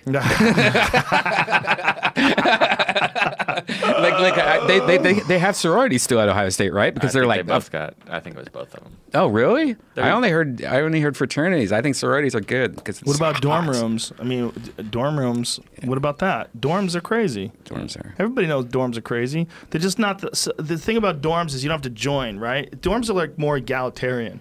Because like you could have a bunch of people that like different things, they're different interests, they're just different. Men and women, different parts of the world, everybody lumped together in this dorm. They all just can't really afford an apartment, and they're all living together in this university setting. But they could be anybody. Your roommate could be anybody. You gotta share a bathroom with everyone in your hall. Yeah. That one shit in the news recently where that woman was didn't get along in a dorm, and so the woman was like putting her toothbrush in her ass, and she started getting sick, and they found out that she was doing all this shit. Oh my to God! her. How'd they find out? Hidden camera? Toilet cam. No, I don't. And she probably sued because she got filmed stuffing something in her ass. White woman arrested for torturing black student she called Jamaican Barbie. Whoa. And I guess She admitted to it on Facebook or something like that. God. Oh yeah, she's like 2,000 people rallied at UCLA and set fire to a Trump pinata. Unrelated story. What? Yeah. It's unrelated? Well, I mean, it's showing up on here, but the video has. Oh, so this is all just about various pieces of racism that people are finding? Huh. Wow, that's crazy, man. That's fucked up. Imagine sticking someone's toothbrush in your asshole and then watching them brush teeth with it. Moldy clam dip in her lotions. yeah. Rubbing used tampons on her backpack for a month. Oh my God, that's what she did? She like did crazy shit to this poor girl. She probably wanted to eat her pussy. Yeah. She probably wanted to. She's probably like fighting off the gay. Yeah, look at this. And then she tweeted about it. Put it on Oh my Instagram. God, she treated it? Yeah. Come on. I can finally say goodbye to Jamaican Barbie. Oh my God. Make that a little bigger. Finally, I did it. Yo girl got rid of her roommate after 1.5 months of spitting in her coconut oil, putting moldy clam dip in her lotions, rubbing used tampons on her backpack, putting her toothbrush in places where the sun doesn't shine, and so much more. I can finally say goodbye, Jamaican Barbie. She said she was making that up as part of her defense, but whether or not she was or Whoa. not, I don't know. Story came out a couple weeks ago. Yeah, see, the thing is, like, you might think it'd be funny Right. to say something like that and make it up, and it might be made up. That's true. You might think it's funny to make, but boy, did you fuck up by saying that. Like, you gotta make something like that up and then put it on the internet where anybody can find out about it? That seems crazy. Yeah, I guess you can, test her toothbrush and stuff like that for butt Every day, juice. like you have the time. Do you have when's the last time you tested your toothbrush for butt juice? Every well has it. Yeah, that's one of those things people just don't test for. You don't test your toothbrush to see if it's been in someone's asshole. Just a lot of things I'm thinking about. It's not one of them. Yeah. Imagine how bad they hated each other, where that girl would want to stick a toothbrush up her ass. Oh, bitch. Eat my shit.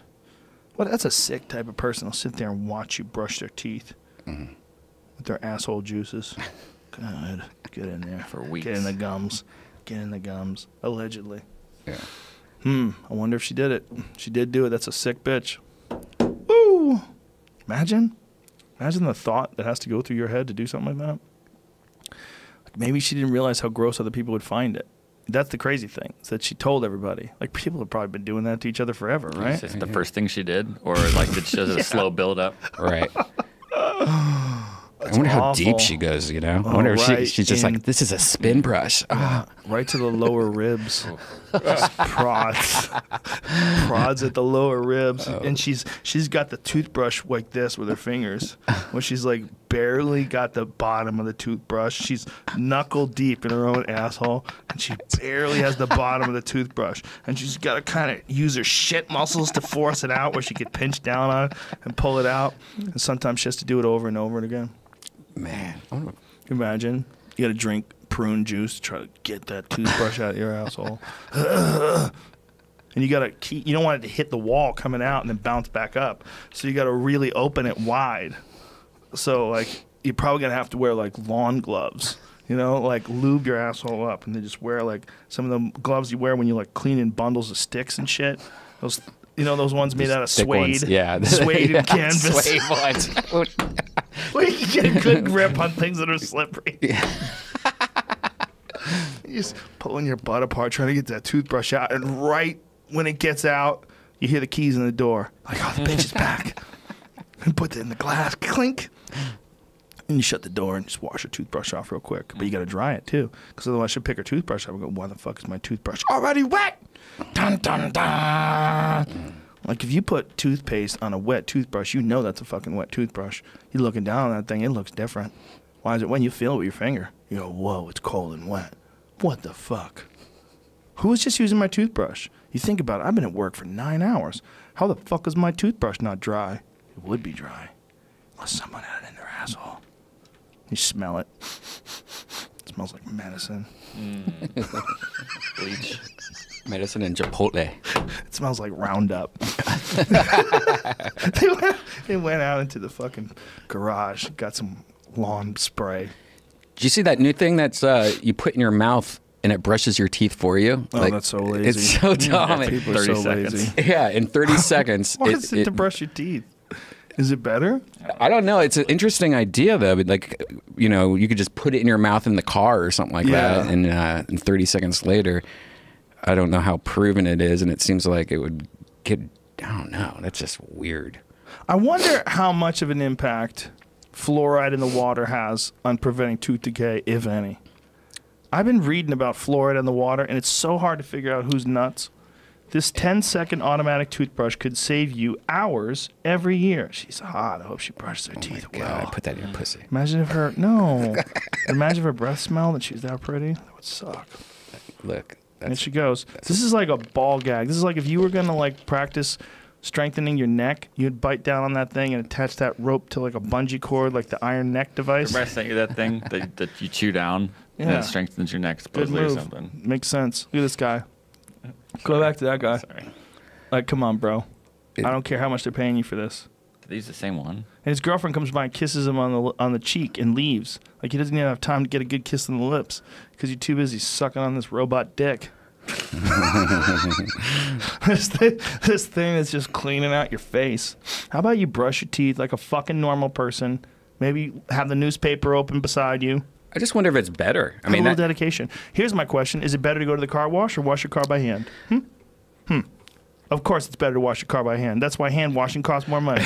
well, it depends what car wash you go What's to. better? What's better? What's better? To give your teeth the attention they deserve and go over each one with a fine brush, or suck the robot dick and it cleans your teeth out? There do should you be think? just Do you like save time or not? I don't know. It's a good question. yeah. But how much time should you save, and how much time should you like? I've been reading a lot about meditation. It's something I'm also considering. I'm get into during Discipline December Meditation's cool. because the tank is not going to be here for another couple of weeks, so I got to wait. So I'm looking for other ways to expand the mind. So I'm thinking do a little 10-minute meditation session every day, every fucking day. That's the thing. Every day, got to do it every day. Got to commit yourself. That's a long ass time. Seems like it's not, but it is. You're like, God, I don't have 10 minutes. I got to go to work. Nope, you got to do it. Got to do it sometime during the day. Dun, dun, There's a couple of those apps, I think they help you like start streaks and stuff so you can kind of game it a little bit. They if help you need get the help, addicted but- to your fucking phone. That That's too, what they help but- you. You look at your watch. When 9 o'clock rolls around, get out of bed, meditate. Get 10 minutes. Did you hear about this new dating app called Hater? And what you do is you put what you hate, and it matches you with people that hate the same the thing? same things. Oh, perfect. So it's like it's interesting though. It's interesting though because it's backwards, you know. So it's Yeah. like, what if you only get matched? Like, what if I only got matched with black women for some reason? You know, like So, but all the thing, it's so unnecessary. yeah. I think people are probably getting laid more now than ever before. And I read this article where they were putting the blame on STDs, the jump in STDs on Tinder and Grindr. Like, no. You can't. No. Okay. Are you going to sue all the nightclubs for giving people herpes? No, you're not. You can't do that. These are the places where people meet. They're not responsible for whether or not someone's got herpes or VD. Stop it. We're making too many people. They're just trying to. It's a money grab. They realize there's a lot of money in Tinder, and someone's going to start some class action lawsuit, and all these people that got the herpes, or real strong stuff. Like it's like a real. Did you hear Legionnaire's disease broke out at Disneyland? Oh yeah. What in the 9 people fuck? got it. What in the fuck? Yeah. Legionnaire's disease. What What, is- year is it? Yeah. What the fuck is that stuff doing around? Are we gonna have some old, because of like preservatives in food or some shit, have some old diseases make a comeback? What is Legion Dirt? Like, what is the symptoms? Good question. I don't know. Because there's another old Sounds school. terrible though. Yeah. It better be strong. It better be able to fuck you up. I'll get super pissed if they name like some bitch ass common cold Legionnaire's disease. It's just a slight diarrhea. Yeah, it just makes you fart. Oh, great. And then it doesn't spread from person to person, but through mist. Yeah, it's from the water. Oh man, so it's from their water sprayers? Like Yeah. From an air conditioner, yeah. Oh my god, is that what it was from? No, it's Or from. it could be from that. I thought it was from outdoor misters. Yeah, that's what it's from. Yeah. That's crazy. Yeah. So it somehow or another got on outdoor misters and then got into how many people? 9. think 9 was the thing. How many of those people are weak bitches? Yeah, they're kids. I mean, It's just a joke, folks. I'm sure they weren't. They were wonderful people. Elevated levels of Legionnaires bacteria. Wow. Causes Disneyland to shut down cooling towers. Notice, shut down cooling towers, not shut down, bitch. I'm sorry. The show must go on. 15 people have it. When 15 people, holy Whoa. shit. Now, how dangerous is this So stuff? I'm trying to find that now. We reviewed our water quality testing data, including testing performed by our third-party water quality maintenance contractor, and learned that 2 cooling towers had elevated levels of Legionella bacteria. Legionella bacteria. Fucking A, man. That's like some 28 days later shit, right? You can see what it. That's where it breaks out. Like, when are we gonna get a disease that turns people into crazy people? we already have it, Some right? 28 days later type Yeah. shit, though. I think you just get sick from it. It sounds like maybe diarrhea or getting the chills, fever. It's It can be gluten. treated with antibiotics. Gluten sensitive people. Well, that was this wheat documentary saying that everybody is more gluten sensitive than you realize. Right. It's like You cat. know? It's like being allergic to a cat. Everyone's allergic to cats, but Really? some people have. Yeah, everyone's allergic to it. But What about dogs? Is everyone allergic to dogs? dander? I think No so. shit. So I think, but you have definitely your levels of it. Severe, often lethal form of pneumonia. Oh my God! It's a severe, often lethal form of pneumonia. It's caused by the bacterium Legionella pneumonia, found in both potable and non-potable water. Holy shit! That's not good. You can get it when it happens when water goes down. Fuck! I hope those people survive. Are those people going to be okay? Did the people from Disneyland get treated and released? Oh, you're gonna be okay. I need information. This is the Dumb Bro News Network checking in. Hey, bro. Delta. That's what I heard, bro. Brain. I heard the fucking zombies are at Disneyland, bro. They're just keeping it on lockdown. The They're government all doesn't over. want you to know, bro. They were all over 52. 52 sick? 52 people. No, the age. They were over the age Oh. of 52. Oh, that's good. No kids. One was 94. Oh, Jesus. What are you doing at Disneyland? Well, maybe their immune system is more compromised when they're that old. Yeah. And their body can't fight it off. Can't fight off the funk. Fuck, man. 52. That's like Dean Del Rey's age. Isn't it weird that that's all of us are eventually, if you keep going, you're going to be 100. Like if you live, like one day you'll be, if you survive, you'll be, I mean, who knows? With medicine, science, you could easily survive. I wouldn't put all my money in you No. make it 100. No, I'd be 77.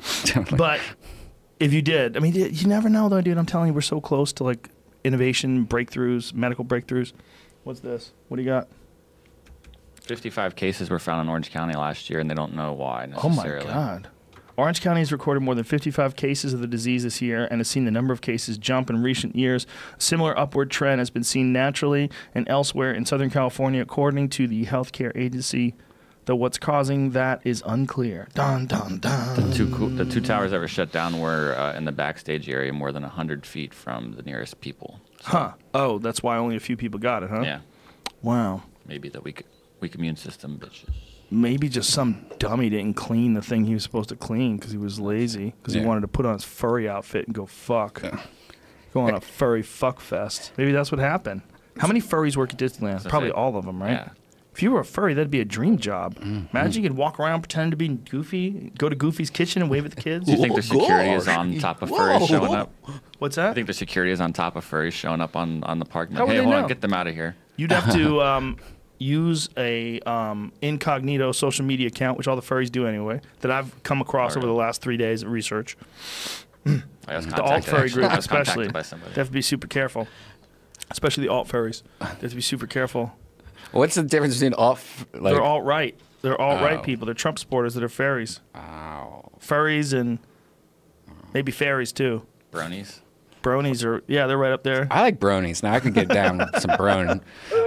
I don't know if that's real, by the way. If you're an alt furry and you're mad at me now, that's not. I don't know if it's real. I don't know. But one guy was calling himself Fur Nazi. Oh. Yeah, That sounds like a troll to me. When Maybe. But isn't that what a whatever. lot of this stuff is? Just Maybe. being silly. Yeah, it's That's totally. isn't Yeah. that? I mean, what we're supposed to pretend that that's not like the spirit of the internet sometimes. Yeah. That's what got me so mad about that whole Pepe the Frog stuff. It's like, listen, The spirit of the internet isn't fucking with people. It has been forever. People are bored. They're at work. They come up with hilarious memes, and some of them are really fucked up. Does that mean that guy's a real Nazi, or does it mean he's just an asshole who's bored at work and he's mad at everybody? It might mean that. You know? I don't know how many of them are like real Nazis, and how many of them are just people fucking around. That's like the internet, right? The internet is all like so much of the internet is people fucking around. It's so hard to tell what's going on at any given moment. You know, like this flat Earth thing. Yeah, that's the great thing about it. I hope it doesn't change, which I don't know. It can't change. Do you think it'll change? Do you think that really it'll get to a point where they'll have so much control over the internet that they'll be able to stop content like that? Like they'll be able to close down like message boards or social media where people are allowed to talk about stuff like this? They do it in every other country almost. You know, they just, the main reason they want it is because too many, Netflix takes up like 75% of the bandwidth right now. Does it really? Yeah, it's like something crazy where all these videos, and it's going to get worse, 4K, 8K, 12K. So they want to have control of, you know, if you're going to use video, or if you want, they want to like pretty much, that's what I think they're saying they're doing. Well, I kind of get it from their perspective. If say they have a limited amount of bandwidth, and then one application like Netflix is using up most of their bandwidth but paying the same amount of money. Right. I don't know if that's the case though. That's the question I'm not sure about. Is there a limited amount of bandwidth? It seems like there's always been an infinite amount of bandwidth. Right. Why would there ever be Sounds a finite? like a true socialist. I don't Look know. at him I'm over just there, saying. I'm just goddamn wondering. commie. I'm just wondering. You're bad for business. I know. I get the pipe. The pipes might get clogged, which could be a thing. It's all real? happening at once. Yeah, you know what really freaked me the fuck out when I found out there's a real pipe that goes across the bottom of the ocean? I went, wait, what? So if you send an email from somebody from Australia, there's a goddamn pipe that someone laid across the flat ocean of the flat Earth, all the way to the other side. If those people have to be in on the flat Earth conspiracy as well, by the way. Why doesn't it just go by satellite? Why does it have to go through this pipe anyways? I don't know. It might not be a pipe to Australia, but it's definitely a pipe to Japan, I believe. The transatlantic communications cable. Transatlantic communications cable. Transatlantic communications cable is a submarine communications cable connecting one side of the Atlantic Ocean to the other. After mid-century, coaxial cable came into use with amplifiers late in the century used for optical fiber, and most now use optical amplifiers. So that's only one cable? It's only one that goes It's probably really big, and there can't be just one, but this just made me think of something else I wanted to show you that I just found the other day that's kind of scary that has to do with fiber optics. Dun, dun, dun. I got to get to it, but... It's time for another episode of Jamie Vernon Scares the World. Someone sent me a link that showed that people can hide a microphone. I don't know how big and how well it can listen inside of an Ethernet cable. Oh, Jesus. And they're like, check all your cables because you never know what could happen. And then so I started looking through the tweets of that, and it showed there was a link to a company that made a fiber cable. And the description of what the fiber cable could do is that it could listen the entire length of the cable. And it was sort of saying it was just to be able to listen for like water underground, like water pipes that are leaking and things like that. But it doesn't say the limit of what it can hear and where it's being used, which is alarming. Could you imagine if it turned out that everything, every wire in everyone's house is secretly a microphone, and the government has been years ahead with this data and tuning into everything you've said at every moment all your life? So here's the microphone inside the cable thing. What? That little tiny thing is a microphone? Oh, my God. And then... Where's your God now? Yeah, Whoa. well. Serious leet kids. I bet he spells it L33T. I don't know if I'll be able to find that. 337? Is leet 337? Yeah. 7331? Yeah. Sorry. I don't know if I'm going to be able to find this. I was like taking a shit while I was looking through this deep tweet. There's like 5,000 things in here now, so... But it's a scary thing, and the fiber, I didn't really know you could even hear audio through fiber that way. I know that it's used, like the light cable you can use in the back of any box, that little red light that's always on, is looking for a fiber audio cable, which is the best. But did I tell you what Mike Swick told me once? Mike Swick was working for the United States government in Russia, and they had like a Russian embassy building, U.S. embassy building in Russia, and they had developed these devices that they found in the walls of the building that were powered by the movement of the building. like because it's a skyscraper, would have a certain amount of sway through the wind, and they had figured out how to make a device that didn't require any sort of additional power source other than the movement of the building. Right. And it could transmit sound. They're like, this stuff is so far ahead of anything we knew even existed. And they were using this in the building to spy on people. Mike Swick told me about that in like 2002. And it happened to him way before that.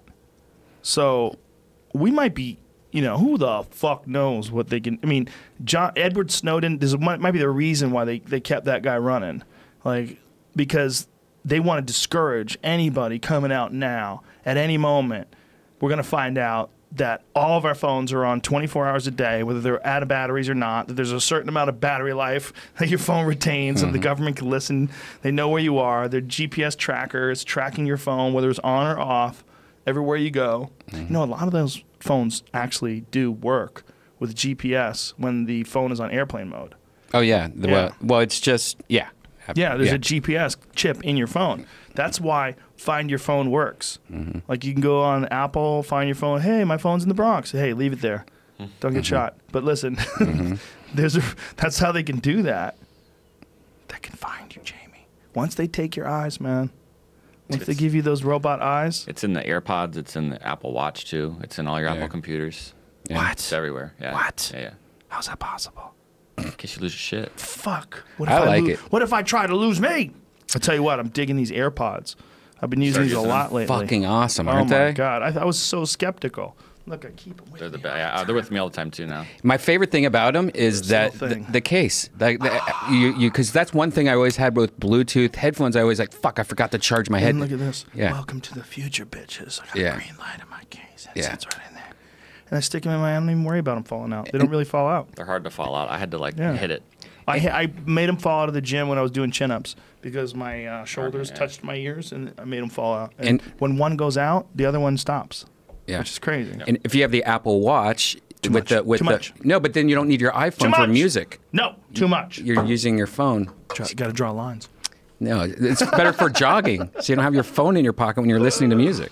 I have a fanny pack that is a neoprene waistband. My phone sits in there perfectly. Car keys. It's extra weight, bro. No, bro. I don't mind. Trying to shave I'm a seconds stud. or what? I'm a stud. I'm running with my dog. I'm not shaving any seconds. I'm doing a lot of calling. Trying to get him out of the bushes. My dog fucking loves it now. He still hates going in the car, but he's more reluctant. He's less reluctant. He gets right up to the car because he knows we're going to go run, and he loves running. And then when we come back, a lot of times I give him a bath, too. Oh, he loves that, Leash, too. no leash. No leash, man. No leash. He's really good. He really listens. He'll wait. I mean, obviously, he's ahead. Some fucking goofball online. I posted a video, and I was like a fool. I read through some of the comments. One of them said, "Don't let him get ahead of you, bro. You're the alpha." Oh, yeah. And I'm like, look, I hope you're either joking around. You maybe trolled me. You might have trolled me, but you might be just a dummy. I'm thinking you're probably more of a dummy. No, I think you have to let your dog ahead of you when you walk him on a leash, stupid. Otherwise, you're not. Your dog's walking you, you dumb cunt. No, you know, you're always gonna be in the back. See, the dog's in front. That's the other leash. See, that's where you're wrong, Joe. He has to walk next to you. Oh, I mean, bro. No, because that's what Caesar Milan tells people. I don't know shit. Yeah, he doesn't run. He's not running with his dog. I run with my dog. My dog totally listens to me. And when he gets too far, I go, "Stop, dude," and he stops. Like, he's smart. I go, "Come on back, buddy. I got to take a breather." Like, he'll come back and hang out with me. Like, I let him off the leash. I like the fact that he likes to be free. He likes to run around. I want him to run around. I want him to have a good. He's a sweet dog. He's not going to be mean to anybody. You know? My new dog doesn't know how to use a leash, and it's been trained to not use a leash. But I don't trust it so much because it's like one car honks his horn or something, and he freaks out and runs into the traffic or something. Yeah, well, when there's cars, I always have him on a leash. Anytime there's cars, I have him on a leash. But when I get out of the cars and we go off into the trails, you know, I mean, if people see him, he's like the nicest dog ever. Right. Anybody who meets him, I was like, oh, he's so sweet, you know. So it's not like you have to worry about him being dangerous. He just likes to run around, man. It's fun to watch. It's like you're watching like a little dog, little kid. Why don't you bring him here so we can look at him? Well, because he's at home. He likes to be in his yard, man.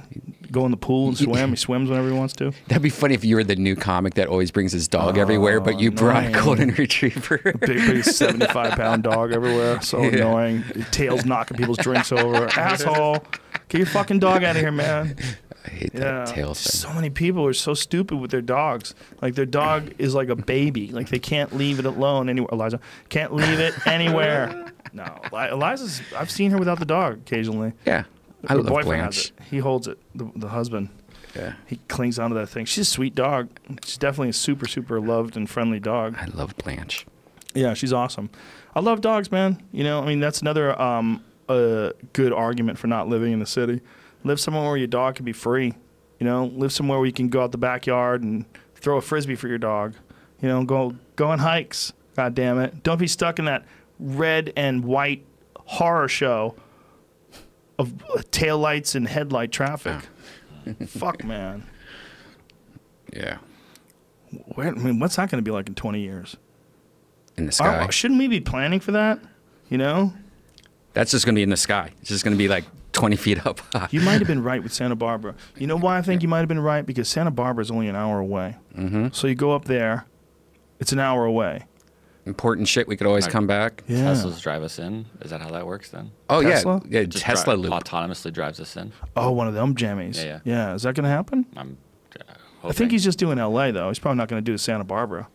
Same county, right? He's probably going to go right up to San Francisco. Have you heard of Tesla Loop in Los Angeles, where you can just rent it's like Uber. Like, say you have to go to San Diego, you rent somebody will drive a Tesla for you, and it's pretty cheap, like $49 down to San Diego, and you just ride in a Tesla For $49? Something- It's like it's a pretty cheap. Tesla Uber type thing. I Yeah. saw them when I got to the airport What? the last time I was there. Yeah, Tesla $49 Loop. bucks I to don't know San how Diego? much it was. I just saw the Go to car. the I know what website. he's talking about. Yeah. That seems super cheap. Yeah, How are they going to make money? Tesla Loop. Let's see. The thing is, that new sports car they came out with, that new Roadster, goes 600 miles without a recharge. Now you're talking. Now I'm interested. Now I'm listening.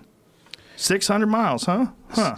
City to Obviously city not a train. top speed, but And you, Look at that so you can fucking just go thing. wherever you want to go. They go to Los Angeles, San Diego, Orange County, Palm Springs. That's crazy. Yeah, That's And amazing. Starts at $29. That's amazing. Smart. Smart. It's free advertising for the cars. People get in them. They're like, holy shit, this thing is nice. And then you see that giant dashboard, and you go, whoa, you got an iPad in your dash? What is that? is it like a airplane seat you're buying so you could be sitting with other people? Yeah.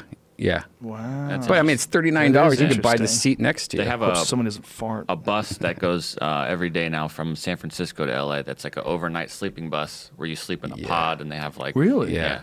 Oh, that's not It's bad. obviously not the fastest way to do it, but if you need to go overnight and you can have that time to rest, As long as the driver stays awake. hey, that's the scary. I mean, I hope the same with the pilot, Is the but driver sleeping? I don't know if it's No. yeah, The pilot can it's still on adjust. it's still on autopilot. Yeah, so. the pilot can adjust. But maybe those Tesla buses, maybe a Tesla bus. Like when them big ass, those big giant trucks that he's making now, Yeah. put pods in the back of the truck. Those only go One 300 or dude drives 500 miles though, right? So far, I think 500 miles? max Yeah. one, I think. So you go, you stop in San Luis Obispo. Unless they're carrying Charge for batteries. fucking 8 They more charge. How long do they have to charge for? Yeah. What is the distance in miles from LA to San Francisco, if you had to guess? 800. So no, 600. No, not nearly. Not nearly. I would say probably in the 400s, like 425. 470. 470, you think? Yeah. No. Okay. I've never done it. You guys have Okay, done it. you say 800, I say Yeah, no, I guess it was 425. 600. You I'll say go 475. You say 600? Okay, that's good. It's a good bet. I don't think it's right, though. I think it's How way many less. miles is it from Los Angeles to San Francisco? Let's see. 381. Wow. San Francisco is about 382 miles from Los Angeles Wow. by car, or Interesting. about 348 miles as the crow flies. As the crow flies. What's that mean? That means you have a raven, bro. I think that's straight. Yeah, Because they straight. go straight. They can go above. That's They the don't crow have to take flies. turns I've in the never heard of mountains. that. You That's never a heard that? Never heard of that. That's cool. Woodsmen say that kind of talk. I'm used to it. I thought you fucking city slickers. That's cool. Yeah. So yeah, a regular Tesla can't do that. But they said the new one would be able to drive all the way there and back. That's not true. Because that was one of their sayings. They said you could drive from San Francisco to LA and back. Well, you definitely couldn't do that. Because that's more than 600. That's more. Maybe the edge of the county. Maybe. Something like that. Do you think? Barely. Let's stop lying. Stop lying. You're going to leave me stranded in the desert. I'm going to be somewhere halfway back where there's no water, and that stupid piece of shit's going to run out of batteries. Stop lying. Just say it's awesome. It goes 600 miles. Don't say you can go to San Francisco and back. You can't. You should make it. They should make it the electric cars. They should make it wireless charging, and then have the roads be like big mats. I think they've talked about doing that. Oh, really? Yeah, Okay. I think they have talked about doing that. That's good. They've talked about having people in some sort of tracks where you can't change lanes unless like you're in a specific spot, and that track charges the lane up. Yeah. You basically be in your own little trolley car. That's cool. Yeah, like who knows, man. I think the idea of driving your own car though, that's on the way out for sure. I think we only have like a few, maybe a decade or so more of that shit. Yeah, my car just with the lane guidance. I did it on the way here. I barely drove from Burbank to here. Just because of my car just drives itself pretty much. I just have to put my finger on it so it knows that my finger's on it. Yeah. What do you think, man? Do you think people start moving out of LA? Do you think people realize they'll look at this and go, this is unsustainable, I got to get out now? Well, or do you think it'll take something, like a fucking earthquake or something? Earthquake, or if Thanksgiving. Hollywood continues to die, Hollywood's not going to continue to die. Well, now with YouTube and people are doing it in their houses, you don't need to be in Los Angeles anymore. That is true. People are making shitloads of money just from their fucking basement. That is true. I mean, and then the tech community is booming in other cities too. Like Seattle has a huge tech community. You still have to come here though. So if you're only here for 4 or 5 days out of the month, what are you considering that? Why would you have to come here? Yeah, just what for cooperate. I don't know. Someone things just with wants to people. stay in LA. Yeah, no, there's he a doesn't reason. even know what the fuck he's saying. Listen to him. Well, there's a reason why when YouTube started, all the big people moved here. They didn't have to move here then. They were all making money at home. Well, Why'd it they seems do like a then? glamorous thing to do, and YouTube does have offices here. Yeah. So, but the glamorous thing to do, I think, is part of it. Like, come on, we're gonna move to LA. Fuck yeah. They made the woo! offices here though because everyone was here. That's right, bitch. So Well, we're here. hey, Why are we here? they got other offices. We don't need to be here. Well, the one thing that keeps me, there's the Comedy Store, there's the podcast, and having a great supply of guests and being around all my friends. Those are the reasons to stay here. But if we could just have a mass exodus, we got to get everybody to make enough money when they could just pull up and bail. Yeah. That's what everybody's got to be able to just pull up and bail and just like start a new community. We could just all move next to Doug Stanhope. Too much noise. You're not going to sleep. You got to make your Sure. own thing. I think we go to like Santa Ynez. We go to some weird cow country type place where people have their own chickens. Yeah. That's the move. No, we're like that. The purge happens like that, and then 5 years into it, everyone comes and just kills you and cleans out your city, and then it's a ghost town. Fucking be prepared, bro. Got Gotta all be the cool locked shit and there. loaded, Everyone's bro. like, oh, look at all the cool Yeah. shit in the cool city. It's going to be like the Dark Tower movie. You got to be prepared when they come. Let's just move to Solvang. That's not a bad spot if you like to drink a lot of wine, Yeah. right? And listen to ladies talk about their health problems. And llamas or Yeah, they have like alpacas up there. And That's they, right. They have to fight off the mountain lions. Mountain lions come and jack their alpacas. Yeah, there's a bunch of amazing spots up the coast. It's real interesting. We lost like hundreds of yards of Route 1 from a giant landslide, and they still haven't figured out what the fuck to do. yeah. They're It's thinking closed about- still, right? Still closed, yeah. They're thinking about putting a road over the landslide. But they don't know when, and they want to let it settle. Like, hey, what? Why don't what you are you just gonna go do? inward a little and then go around? Because if you were driving near that thing, you'd be like, oh my god, please don't fall, please don't fall. Like those 300 yards or whatever where the landfall was. Look how big it is. Late 2018. How Yeah. far is it? How much of a doesn't look landslide far. is? Oh, it's pretty far, dude. You got to look how tiny those cars are. That's hundreds of yards for sure. Doesn't say the distance. Doesn't? Well, pull up just so you can see it. It ruined 5 million cubic yards. Hold on, go back up a little bit. 5 million rained 5 million cubic yards of rocks and debris on a third of the mile. Okay, so it's 1/3 of a mile. Wow, that's a lot. That's so big. Miles 5,000 feet. Is that what it Yeah, is? trying to divide it by 3, so it's like Holy 15, shit. 17, 1,800 feet, something like that. So they should just go back to the photo again. inwards. Scroll down. So look at how big that fucking slide is. Just comes off the mountain. There's a before and after too, where they show the 2 stages of the landslide. They show it before, and then they show the second stage, and then the third stage where it finally is now. It's fucking crazy, man. Wow.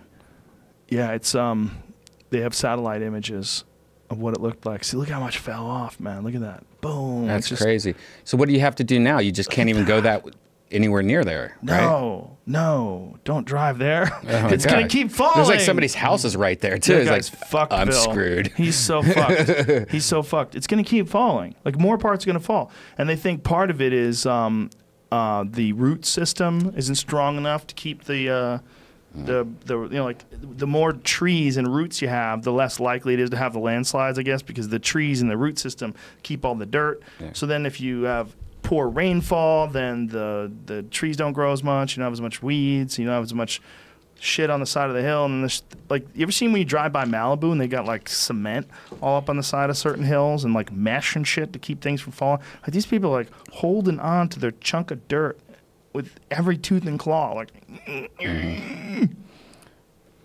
Yeah, there's supposedly like a lot of places because of all the fires. Like this winter, it's going to be mudslides everywhere for us. That's what I've heard. Yeah. Burbank. They say that one thing that the fires are good for, though, is like you need to burn some of that shit down. That it's supposed to be healthy, puts minerals in the soil, and then it builds things back up. And that these fires through like lightning strikes were like super common. And then the things would burn down, and the rain would come, and then they would repopulate with new seeds and shit. Did you see this guy figured out how to put together sand so you could stand on it? Yeah, you put a car on it. Yeah, he put pieces of paper in between the sand, and then he pulled the sides off of it. And the paper being compressed in between these pieces of sand allows it to hold tremendous weight without losing its form. Weird. Yeah, it's super weird. See how it is? It's like each thing is like a slice. Right. Like, see if they show how he did it. Yeah. It's pretty crazy. So that's sort of how it works. Similar how you said the side of a freeway made me think of that. So that's what they do with the side of the freeways thing? That's how they reinforce those things? Yeah, if you see them slowly build it up, it's kind of crazy to watch them do it, but... Dude, I watched something really crazy. You ever go to the If You High? I started following it because you retweeted it yesterday. Yeah. If you go to If You High, they have a thing where they're building a bridge and they're moving a fucking gigantic girder. And this girder is like 100 yards wide. And they're picking it up. Look at this. This thing, it's a machine. It goes to the end of the bridge where the edge is because they're building the bridge. It stops. And then this other thing comes down, and then it moves forward, and then connects. It connects with the other side. Yeah. You've seen this? Yeah, this is sweet. Fuck, dude, it's crazy. Yeah. So it connects to the other side, it extends, and then once it does that, then they bring in this huge cement girder. I mean, it is fucking... You see how small the people look next to it? Mm-hmm. It's fucking huge. This is cool. It's like a football field, right? Mm-hmm. I mean, isn't it? Is that close to a football field? How far is that? Yeah, at least half of one, if not at least 50 yards, right? 50 yards of solid concrete and steel. It's huge. And they set it down on top of these stone pillars, and everybody must be shitting their pants going, what are we doing up here? What are we doing up here? What are we doing up here? Where's this, Japan or China? I don't know. Beijing. Yeah. Wow Joint Machinery Company. I mean, that's how they do it, man, right? That's sweet. The crazy thing is to think that they built the Brooklyn Bridge back when? When did they build that goddamn thing? When did they build the San Francisco Golden Gate Bridge? When the fuck did they build that thing? I mean, that was a long goddamn time ago, and that thing's still up. It's so weird, the idea of building over water, too. Like, you have to, like, go. To the point where you could drive a car over it? Yeah, that's nuts. 1933, the Golden Gate Bridge was built. Oh, that's crazy. How long did it take them? People back then worked harder. They were different. They had stronger hands. How many years do you think they took to build? I want to say it took 2 years. I say 5 years. What do you say, Jamie? I don't know. At least 10. 10. Easily. I don't know. Okay. Let's see. I think I'm right. I think it's like 2 years. What'd you say, Brian? 5. 2, 5, 10. All right. How long did it take? How many workers? What do we got? $35 million bucks? That's it? Shit. That's like J-Lo's house. 6 things you may not know. Come on. Why don't you just Google how long did it take? I figured it would have came up right. Determined. How long did it take? How long did it take to build the Golden Gate Bridge? 4.5 years. Oh. Yes. 4.5 years. Here's what I found. You went over, bro. Doesn't count, bro. You went too far. You can't go over. It's like Price is Right. Isn't that how Price is Right works? You go over. It's like you played 21. No, you said hit me and you fucked up. I could have went with one and one. Yeah, you could have won with one. No, you one wouldn't day. have won with one because What'd I you had say? two. Oh. So I was closer. 2 years, 1 day. Fuck yeah. I win. You would have won. Yeah, you would have won. You would have got that. I'm not playing by those rules. That's amazing that they built it that quick back then. Think of that. Like less than 5 years, they built this incredible bridge that's still up. Well, And they did it in the Stone Age. There's a lot more slaves back then, you know. They weren't. They probably were, though, right? Yeah. So the Chinese people that built the railroads, they weren't technically slaves, but they weren't going anywhere either. The Brooklyn Bridge was in 1870. We did it first. That's Construction was crazy. started in 1870. Began technically 1869 because it was January 3rd. You know what's interesting about that? They're tearing down a bridge in downtown LA right now. The 6th Street Bridge. Yes. They exploded it last year, I think. Yeah, they're redoing rebuilding it because it had something called concrete cancer. Like the concrete was rotting out. Like how these dummies do such a shitty job in this goddamn LA thing. The bridge smoked a lot. It was out here with all the fucking shitty traffic and bad air. Imagine if that like pollution actually destroyed concrete. Yeah, pollution has been bad this There it year in is. Los Angeles. Wow. Beautiful old bridge. Last night we were on a no chimney. We weren't allowed to use fireplaces if you had a fireplace. Doesn't that seem weird? They can't just fix that. Yeah. It is Doesn't it weird. seem weird? I mean, I guess it makes sense if it's the concrete's starting to break down. Just what a shit design. Can you get your money back? You know? That was built 1932. That's what was always said to those 9/11 truthers. You know, like everybody was, they were pissed at this guy that owned Tower 7. That, you know, he said, pull the building. You know what always drive me crazy? Like, why didn't that guy freak out that that building just collapsed? If that was my building and it lit on fire and just collapsed like that, I'm like, who the fuck designed this piece of shit? Like, look at the building. Look how it collapsed. Like, did you guys not know that maybe it could catch fire? Did you plan? You didn't plan for that? Okay. When you make me a new building, motherfucker, make it so they can light on fire and I can just rebuild it. Don't make it so it collapses. Shit about the extended warranty. The Apple Care. It had insurance, right? Supposedly. Wow, yeah. that's what the That's whole what the whole conspiracy's about. conspiracy's about. That he told them to pull the building, have it all collapse. How are insurance companies alive? You know, like look at all the houses in Puerto Rico or in Texas and all the stuff that happened this year. How is like Nationwide still fucking not running out of money? That's a good question. That's a very good question. Yeah. I mean, that's a lot. Like the cars. Do you see the lot of cars of all the cars that got ruined in Houston? Like like thousands of cars, and you can't do anything with those cars. You can't sell those cars. And, No. I and wonder if they can even use the frames. I mean, the frames might be rotten. Probably with not. Rust and shit. Probably you gonna have to melt everything. 1 million cars Whoa. in Houston. And they're saying that a lot of them are being sold in like Los Angeles and stuff. People are buying them and trying to like clean them up to make them look like they're fine. Well, I wonder if you could just rewire them. No, there's so much like mold and stuff in there and all. Are you the, a mechanic? No, I saw a thing on it. I saw a thing on the news, like why they can't use them. I My forget what mom's they, car got flooded when like in the 90s when it flooded in Ohio. We lived on the bottom of a hill. The whole shit flooded. A lot of people's houses ruined. Car was fucked and didn't even get that much water in it. Wow. Yeah. Just totaled. Shouldn't they make a car that you can get wet? Yeah, like a little They have that aqua waterproof. car. You can drive it in the lake, but like no one ever wanted that piece, Of shit. Yeah. Yeah, but with, like, remember when they couldn't do that with iPhones? Like, there's no way, can't make it waterproof. Right. Oh, that's one thing. The Razr phone's not waterproof. It's not Nope. nowadays. Yeah, nowadays you need that. But it does have a the power button right here is also a thumbprint Sensor. Yeah. I mean, it's a beautiful phone. It's weird how the design's like that a camera. square. Like it's a. It's beautiful. What's the battery life on That's what I it? heard. Do you know? Phenomenal. It's 4,000 milliamps. Are you using it as your main phone right now? No. No. Mostly using it to play games on, fuck Yeah. around with it. Yeah. But you like it though. Yeah, it's the sound is amazing. When you play music on it, it's fucking The incredible. gaming Yeah. is supposed to be badass Yeah, on if it. you like watching a YouTube video, like it's fucking loud. Like you're watching it on a laptop with really good screen speakers. You turned on the 120 hertz, right? Yes, that's the other thing. Is that it's one of the very few cell phones that has 120 hertz frame rate. Yeah, refresh That's rate. Refresh. crazy. So it means that you get 120 frames per second sometimes. You know, depending upon the game, which is like super silky smooth if you're playing something, like and you're watching video and things. Most things, it's not going to be able to take advantage of it, but games, a lot of games can. Is this out yet? Yeah, it's out. Yeah. Dude, there's a lot of there's one called I was watching Unbox Therapy.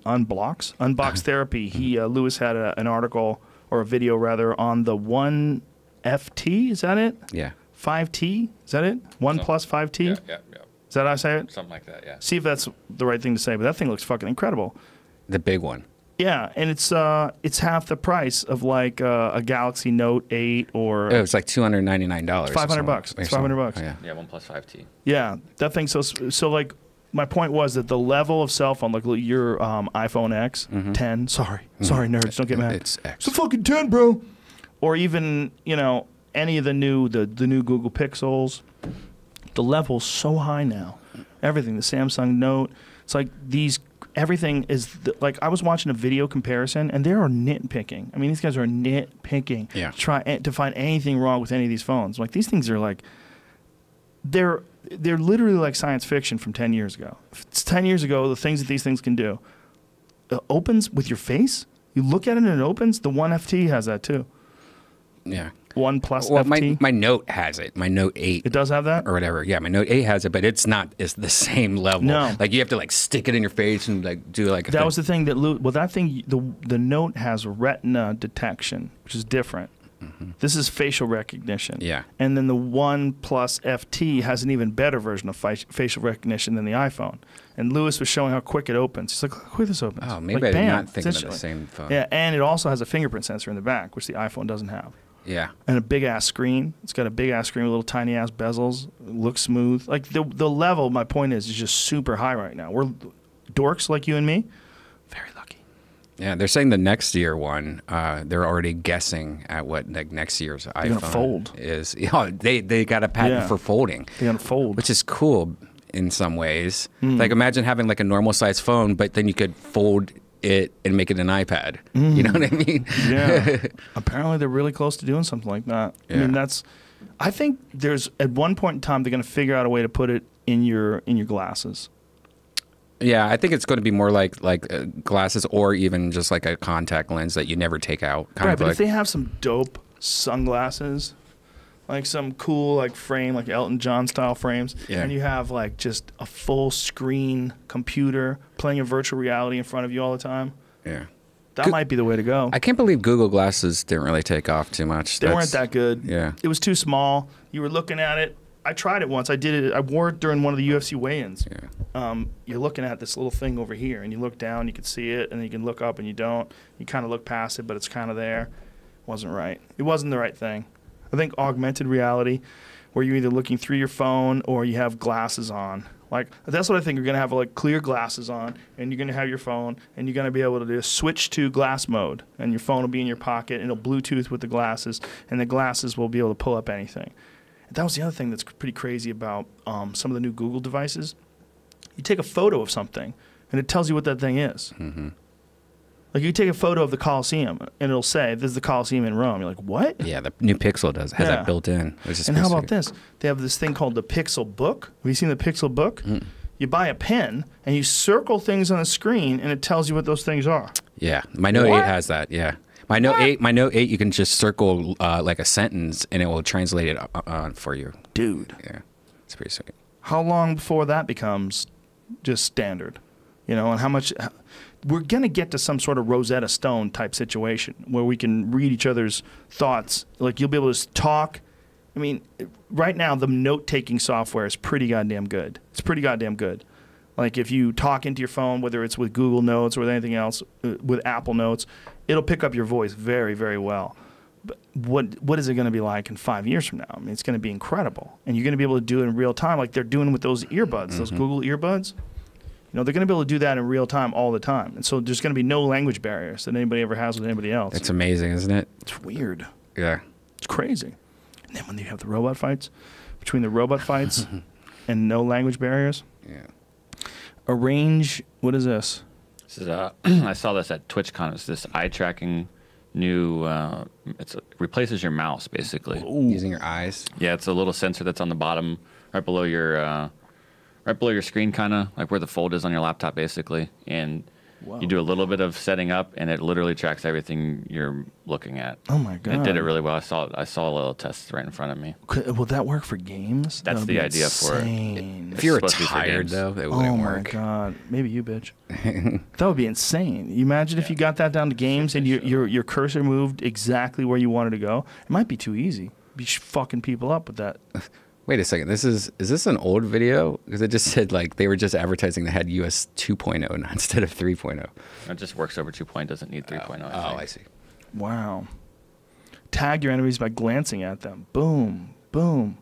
Oh my god. Yeah. So whether or not games actually needed or it becomes something actually useful in the future, we'll see. But it's been announced and it's coming soon, or it's out now. Some Alienware laptops, I think, are having it built into it. Nice. Do not aim with my eyes.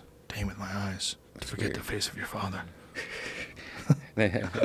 Yeah, we're at the cusp of some really wacky virtual reality, augmented reality type shit. It's just around the corner. It's going to happen. It's going to take us by storm, and it's going to be just like all these other things that we use, like automatically. We don't even think about it. Because before Twitter existed, you didn't even think about it. Before podcasts existed, you never even thought this could be a possibility.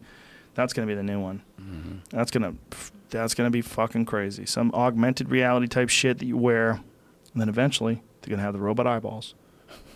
Brian's gonna go. He's gonna be an early adopter. I'll do one of them He's first. Like, I'm tired of wearing glasses. Can't read my phone. I've lost my glasses, but I would do one first after a few years of testing and stuff like that. But would you do one? Try one out. I think there's gonna be a bunch of options. I think there's going to be options in terms of like augmented parts. And then I think there's also going to be options in terms of like them being able to regenerate parts. I think that's just around the corner too. Because they're already they can regenerate a lot of shit now with stem cells. They grew a woman's bladder. They made a bladder with skin cells and she had bladder cancer. They grew her a new bladder. There was that guy that's growing a new nose on his forehead. Do you see that? Is that from the same thing, from stem cells? Yeah. Jesus. And it's weird. Like on his forehead, he has a nose growing, or it's an ear, and he's growing it for his nose. I wonder how long he has to do that for. I don't know. And wear hats, no one would know. I saw a video where a dude was getting his... There we go. Oh, Jesus. He's going to have a crazy nose. God. Yeah. That's so weird. It looks fake, but it's on National Geographic, so I don't know if it is. Yeah, it's real. What's wrong with his regular nose? I think I forget what happened. Wow, that's so strange. Oh, it looks like it was burnt. Man, that's another really crazy thing. Have you ever seen what they do with skin that's been burnt now? They spray stem cells all over the skin, and it kills the burns and regenerates fresh tissue in those areas, and you don't have a scar. That's sweet. That's like science fiction. I mean, that's literally out of Star Wars or something. Like when you see it, they show people with these like really bad third-degree burns. They're pretty fucked up, and they spray this stem cell mist all over them, and then their skin just regenerates tissue. Like, sweet. Future. I mean, yeah, but it's really essentially we're talking about something that just a decade or two ago would be absolutely witchcraft. You know? Fuck, man. And they're blocking it too. Like we could be farther ahead in this whole field if they let stem cell shit be a little bit more legal here in the United States. It's more legal now than it used to be. But I think the real issue was during the Bush administration. I think it was like fetal stem cells they had a problem with. They're really worried that people were going to get abortions just on purpose so they could sell the babies to stem cell places, and that people would be super immoral and just have a bunch of abortions and make money off the baby tissue. I was like, ooh. That Which makes sense. It does make sense. That's the problem. Right? The problem is like no, nobody would do that. Yes, they would, motherfucker. It hasn't been approved yet. So put it on, people. Jesus Christ, what are you waiting forever? Dude, if you got burnt and they offered it to you, take it. Fuck yeah. There's videos. The videos look good. Here's before and after. Just, here's the thing. All the people that are like crazy conspiracy theorists and worried about science and... You got to realize that science is responsible for this kind of shit. Science might be able to save one of your kids. Science might be able to fix your body. These people are smarter than us. We need to respect them. And they're not lying about this stuff. Yeah, there's people in the medical industry that make a lot of money off of pharmaceutical drugs and a bunch of things that make people super addicted and fuck up your life. There's that too. But there's also this. It's like, it's not perfect. You should definitely call out the parts that are bad. But you gotta respect the people that are smarter than us, that are making all the awesome shit. Because it's not you, and it's not me, right? But Jesus, Joe. Jesus doesn't Jesus want made us. the people that made the awesome shit. So there, I'll give you that. How about that? We'll leave it at that and walk away, friends. You got a show, big show tonight. Tonight, yeah. Comedy Natasha Store. Leggero, Moshe Kasher, Marilyn Rice, got a bunch of people. Brendan Schaub. Brendan Schaub, Lucas is on. Hurl, yeah. Who else? Jeremiah Watkins. Jeremiah Watkins, Pat Reagan. Oh, It's shit. going to be fun. It's at That's 8:30. tonight. Comedy Tonight, Store. Comedy Store. And then tomorrow I'm doing Sam Tripoli's show. That's in the main room. That's got a bunch of killers on it too. Good times. This weekend, Detroit. I think shows are sold out. I don't know. I should pay more attention. But we'll be back tomorrow with C.T. Fletcher and Brian Callen. It's a fucking doubleheader day. No, I won't let Brian Callen ruin C.T. Fletcher's interview. Don't worry. C.T. will be by himself, and then Brian Callen will be later. Bye.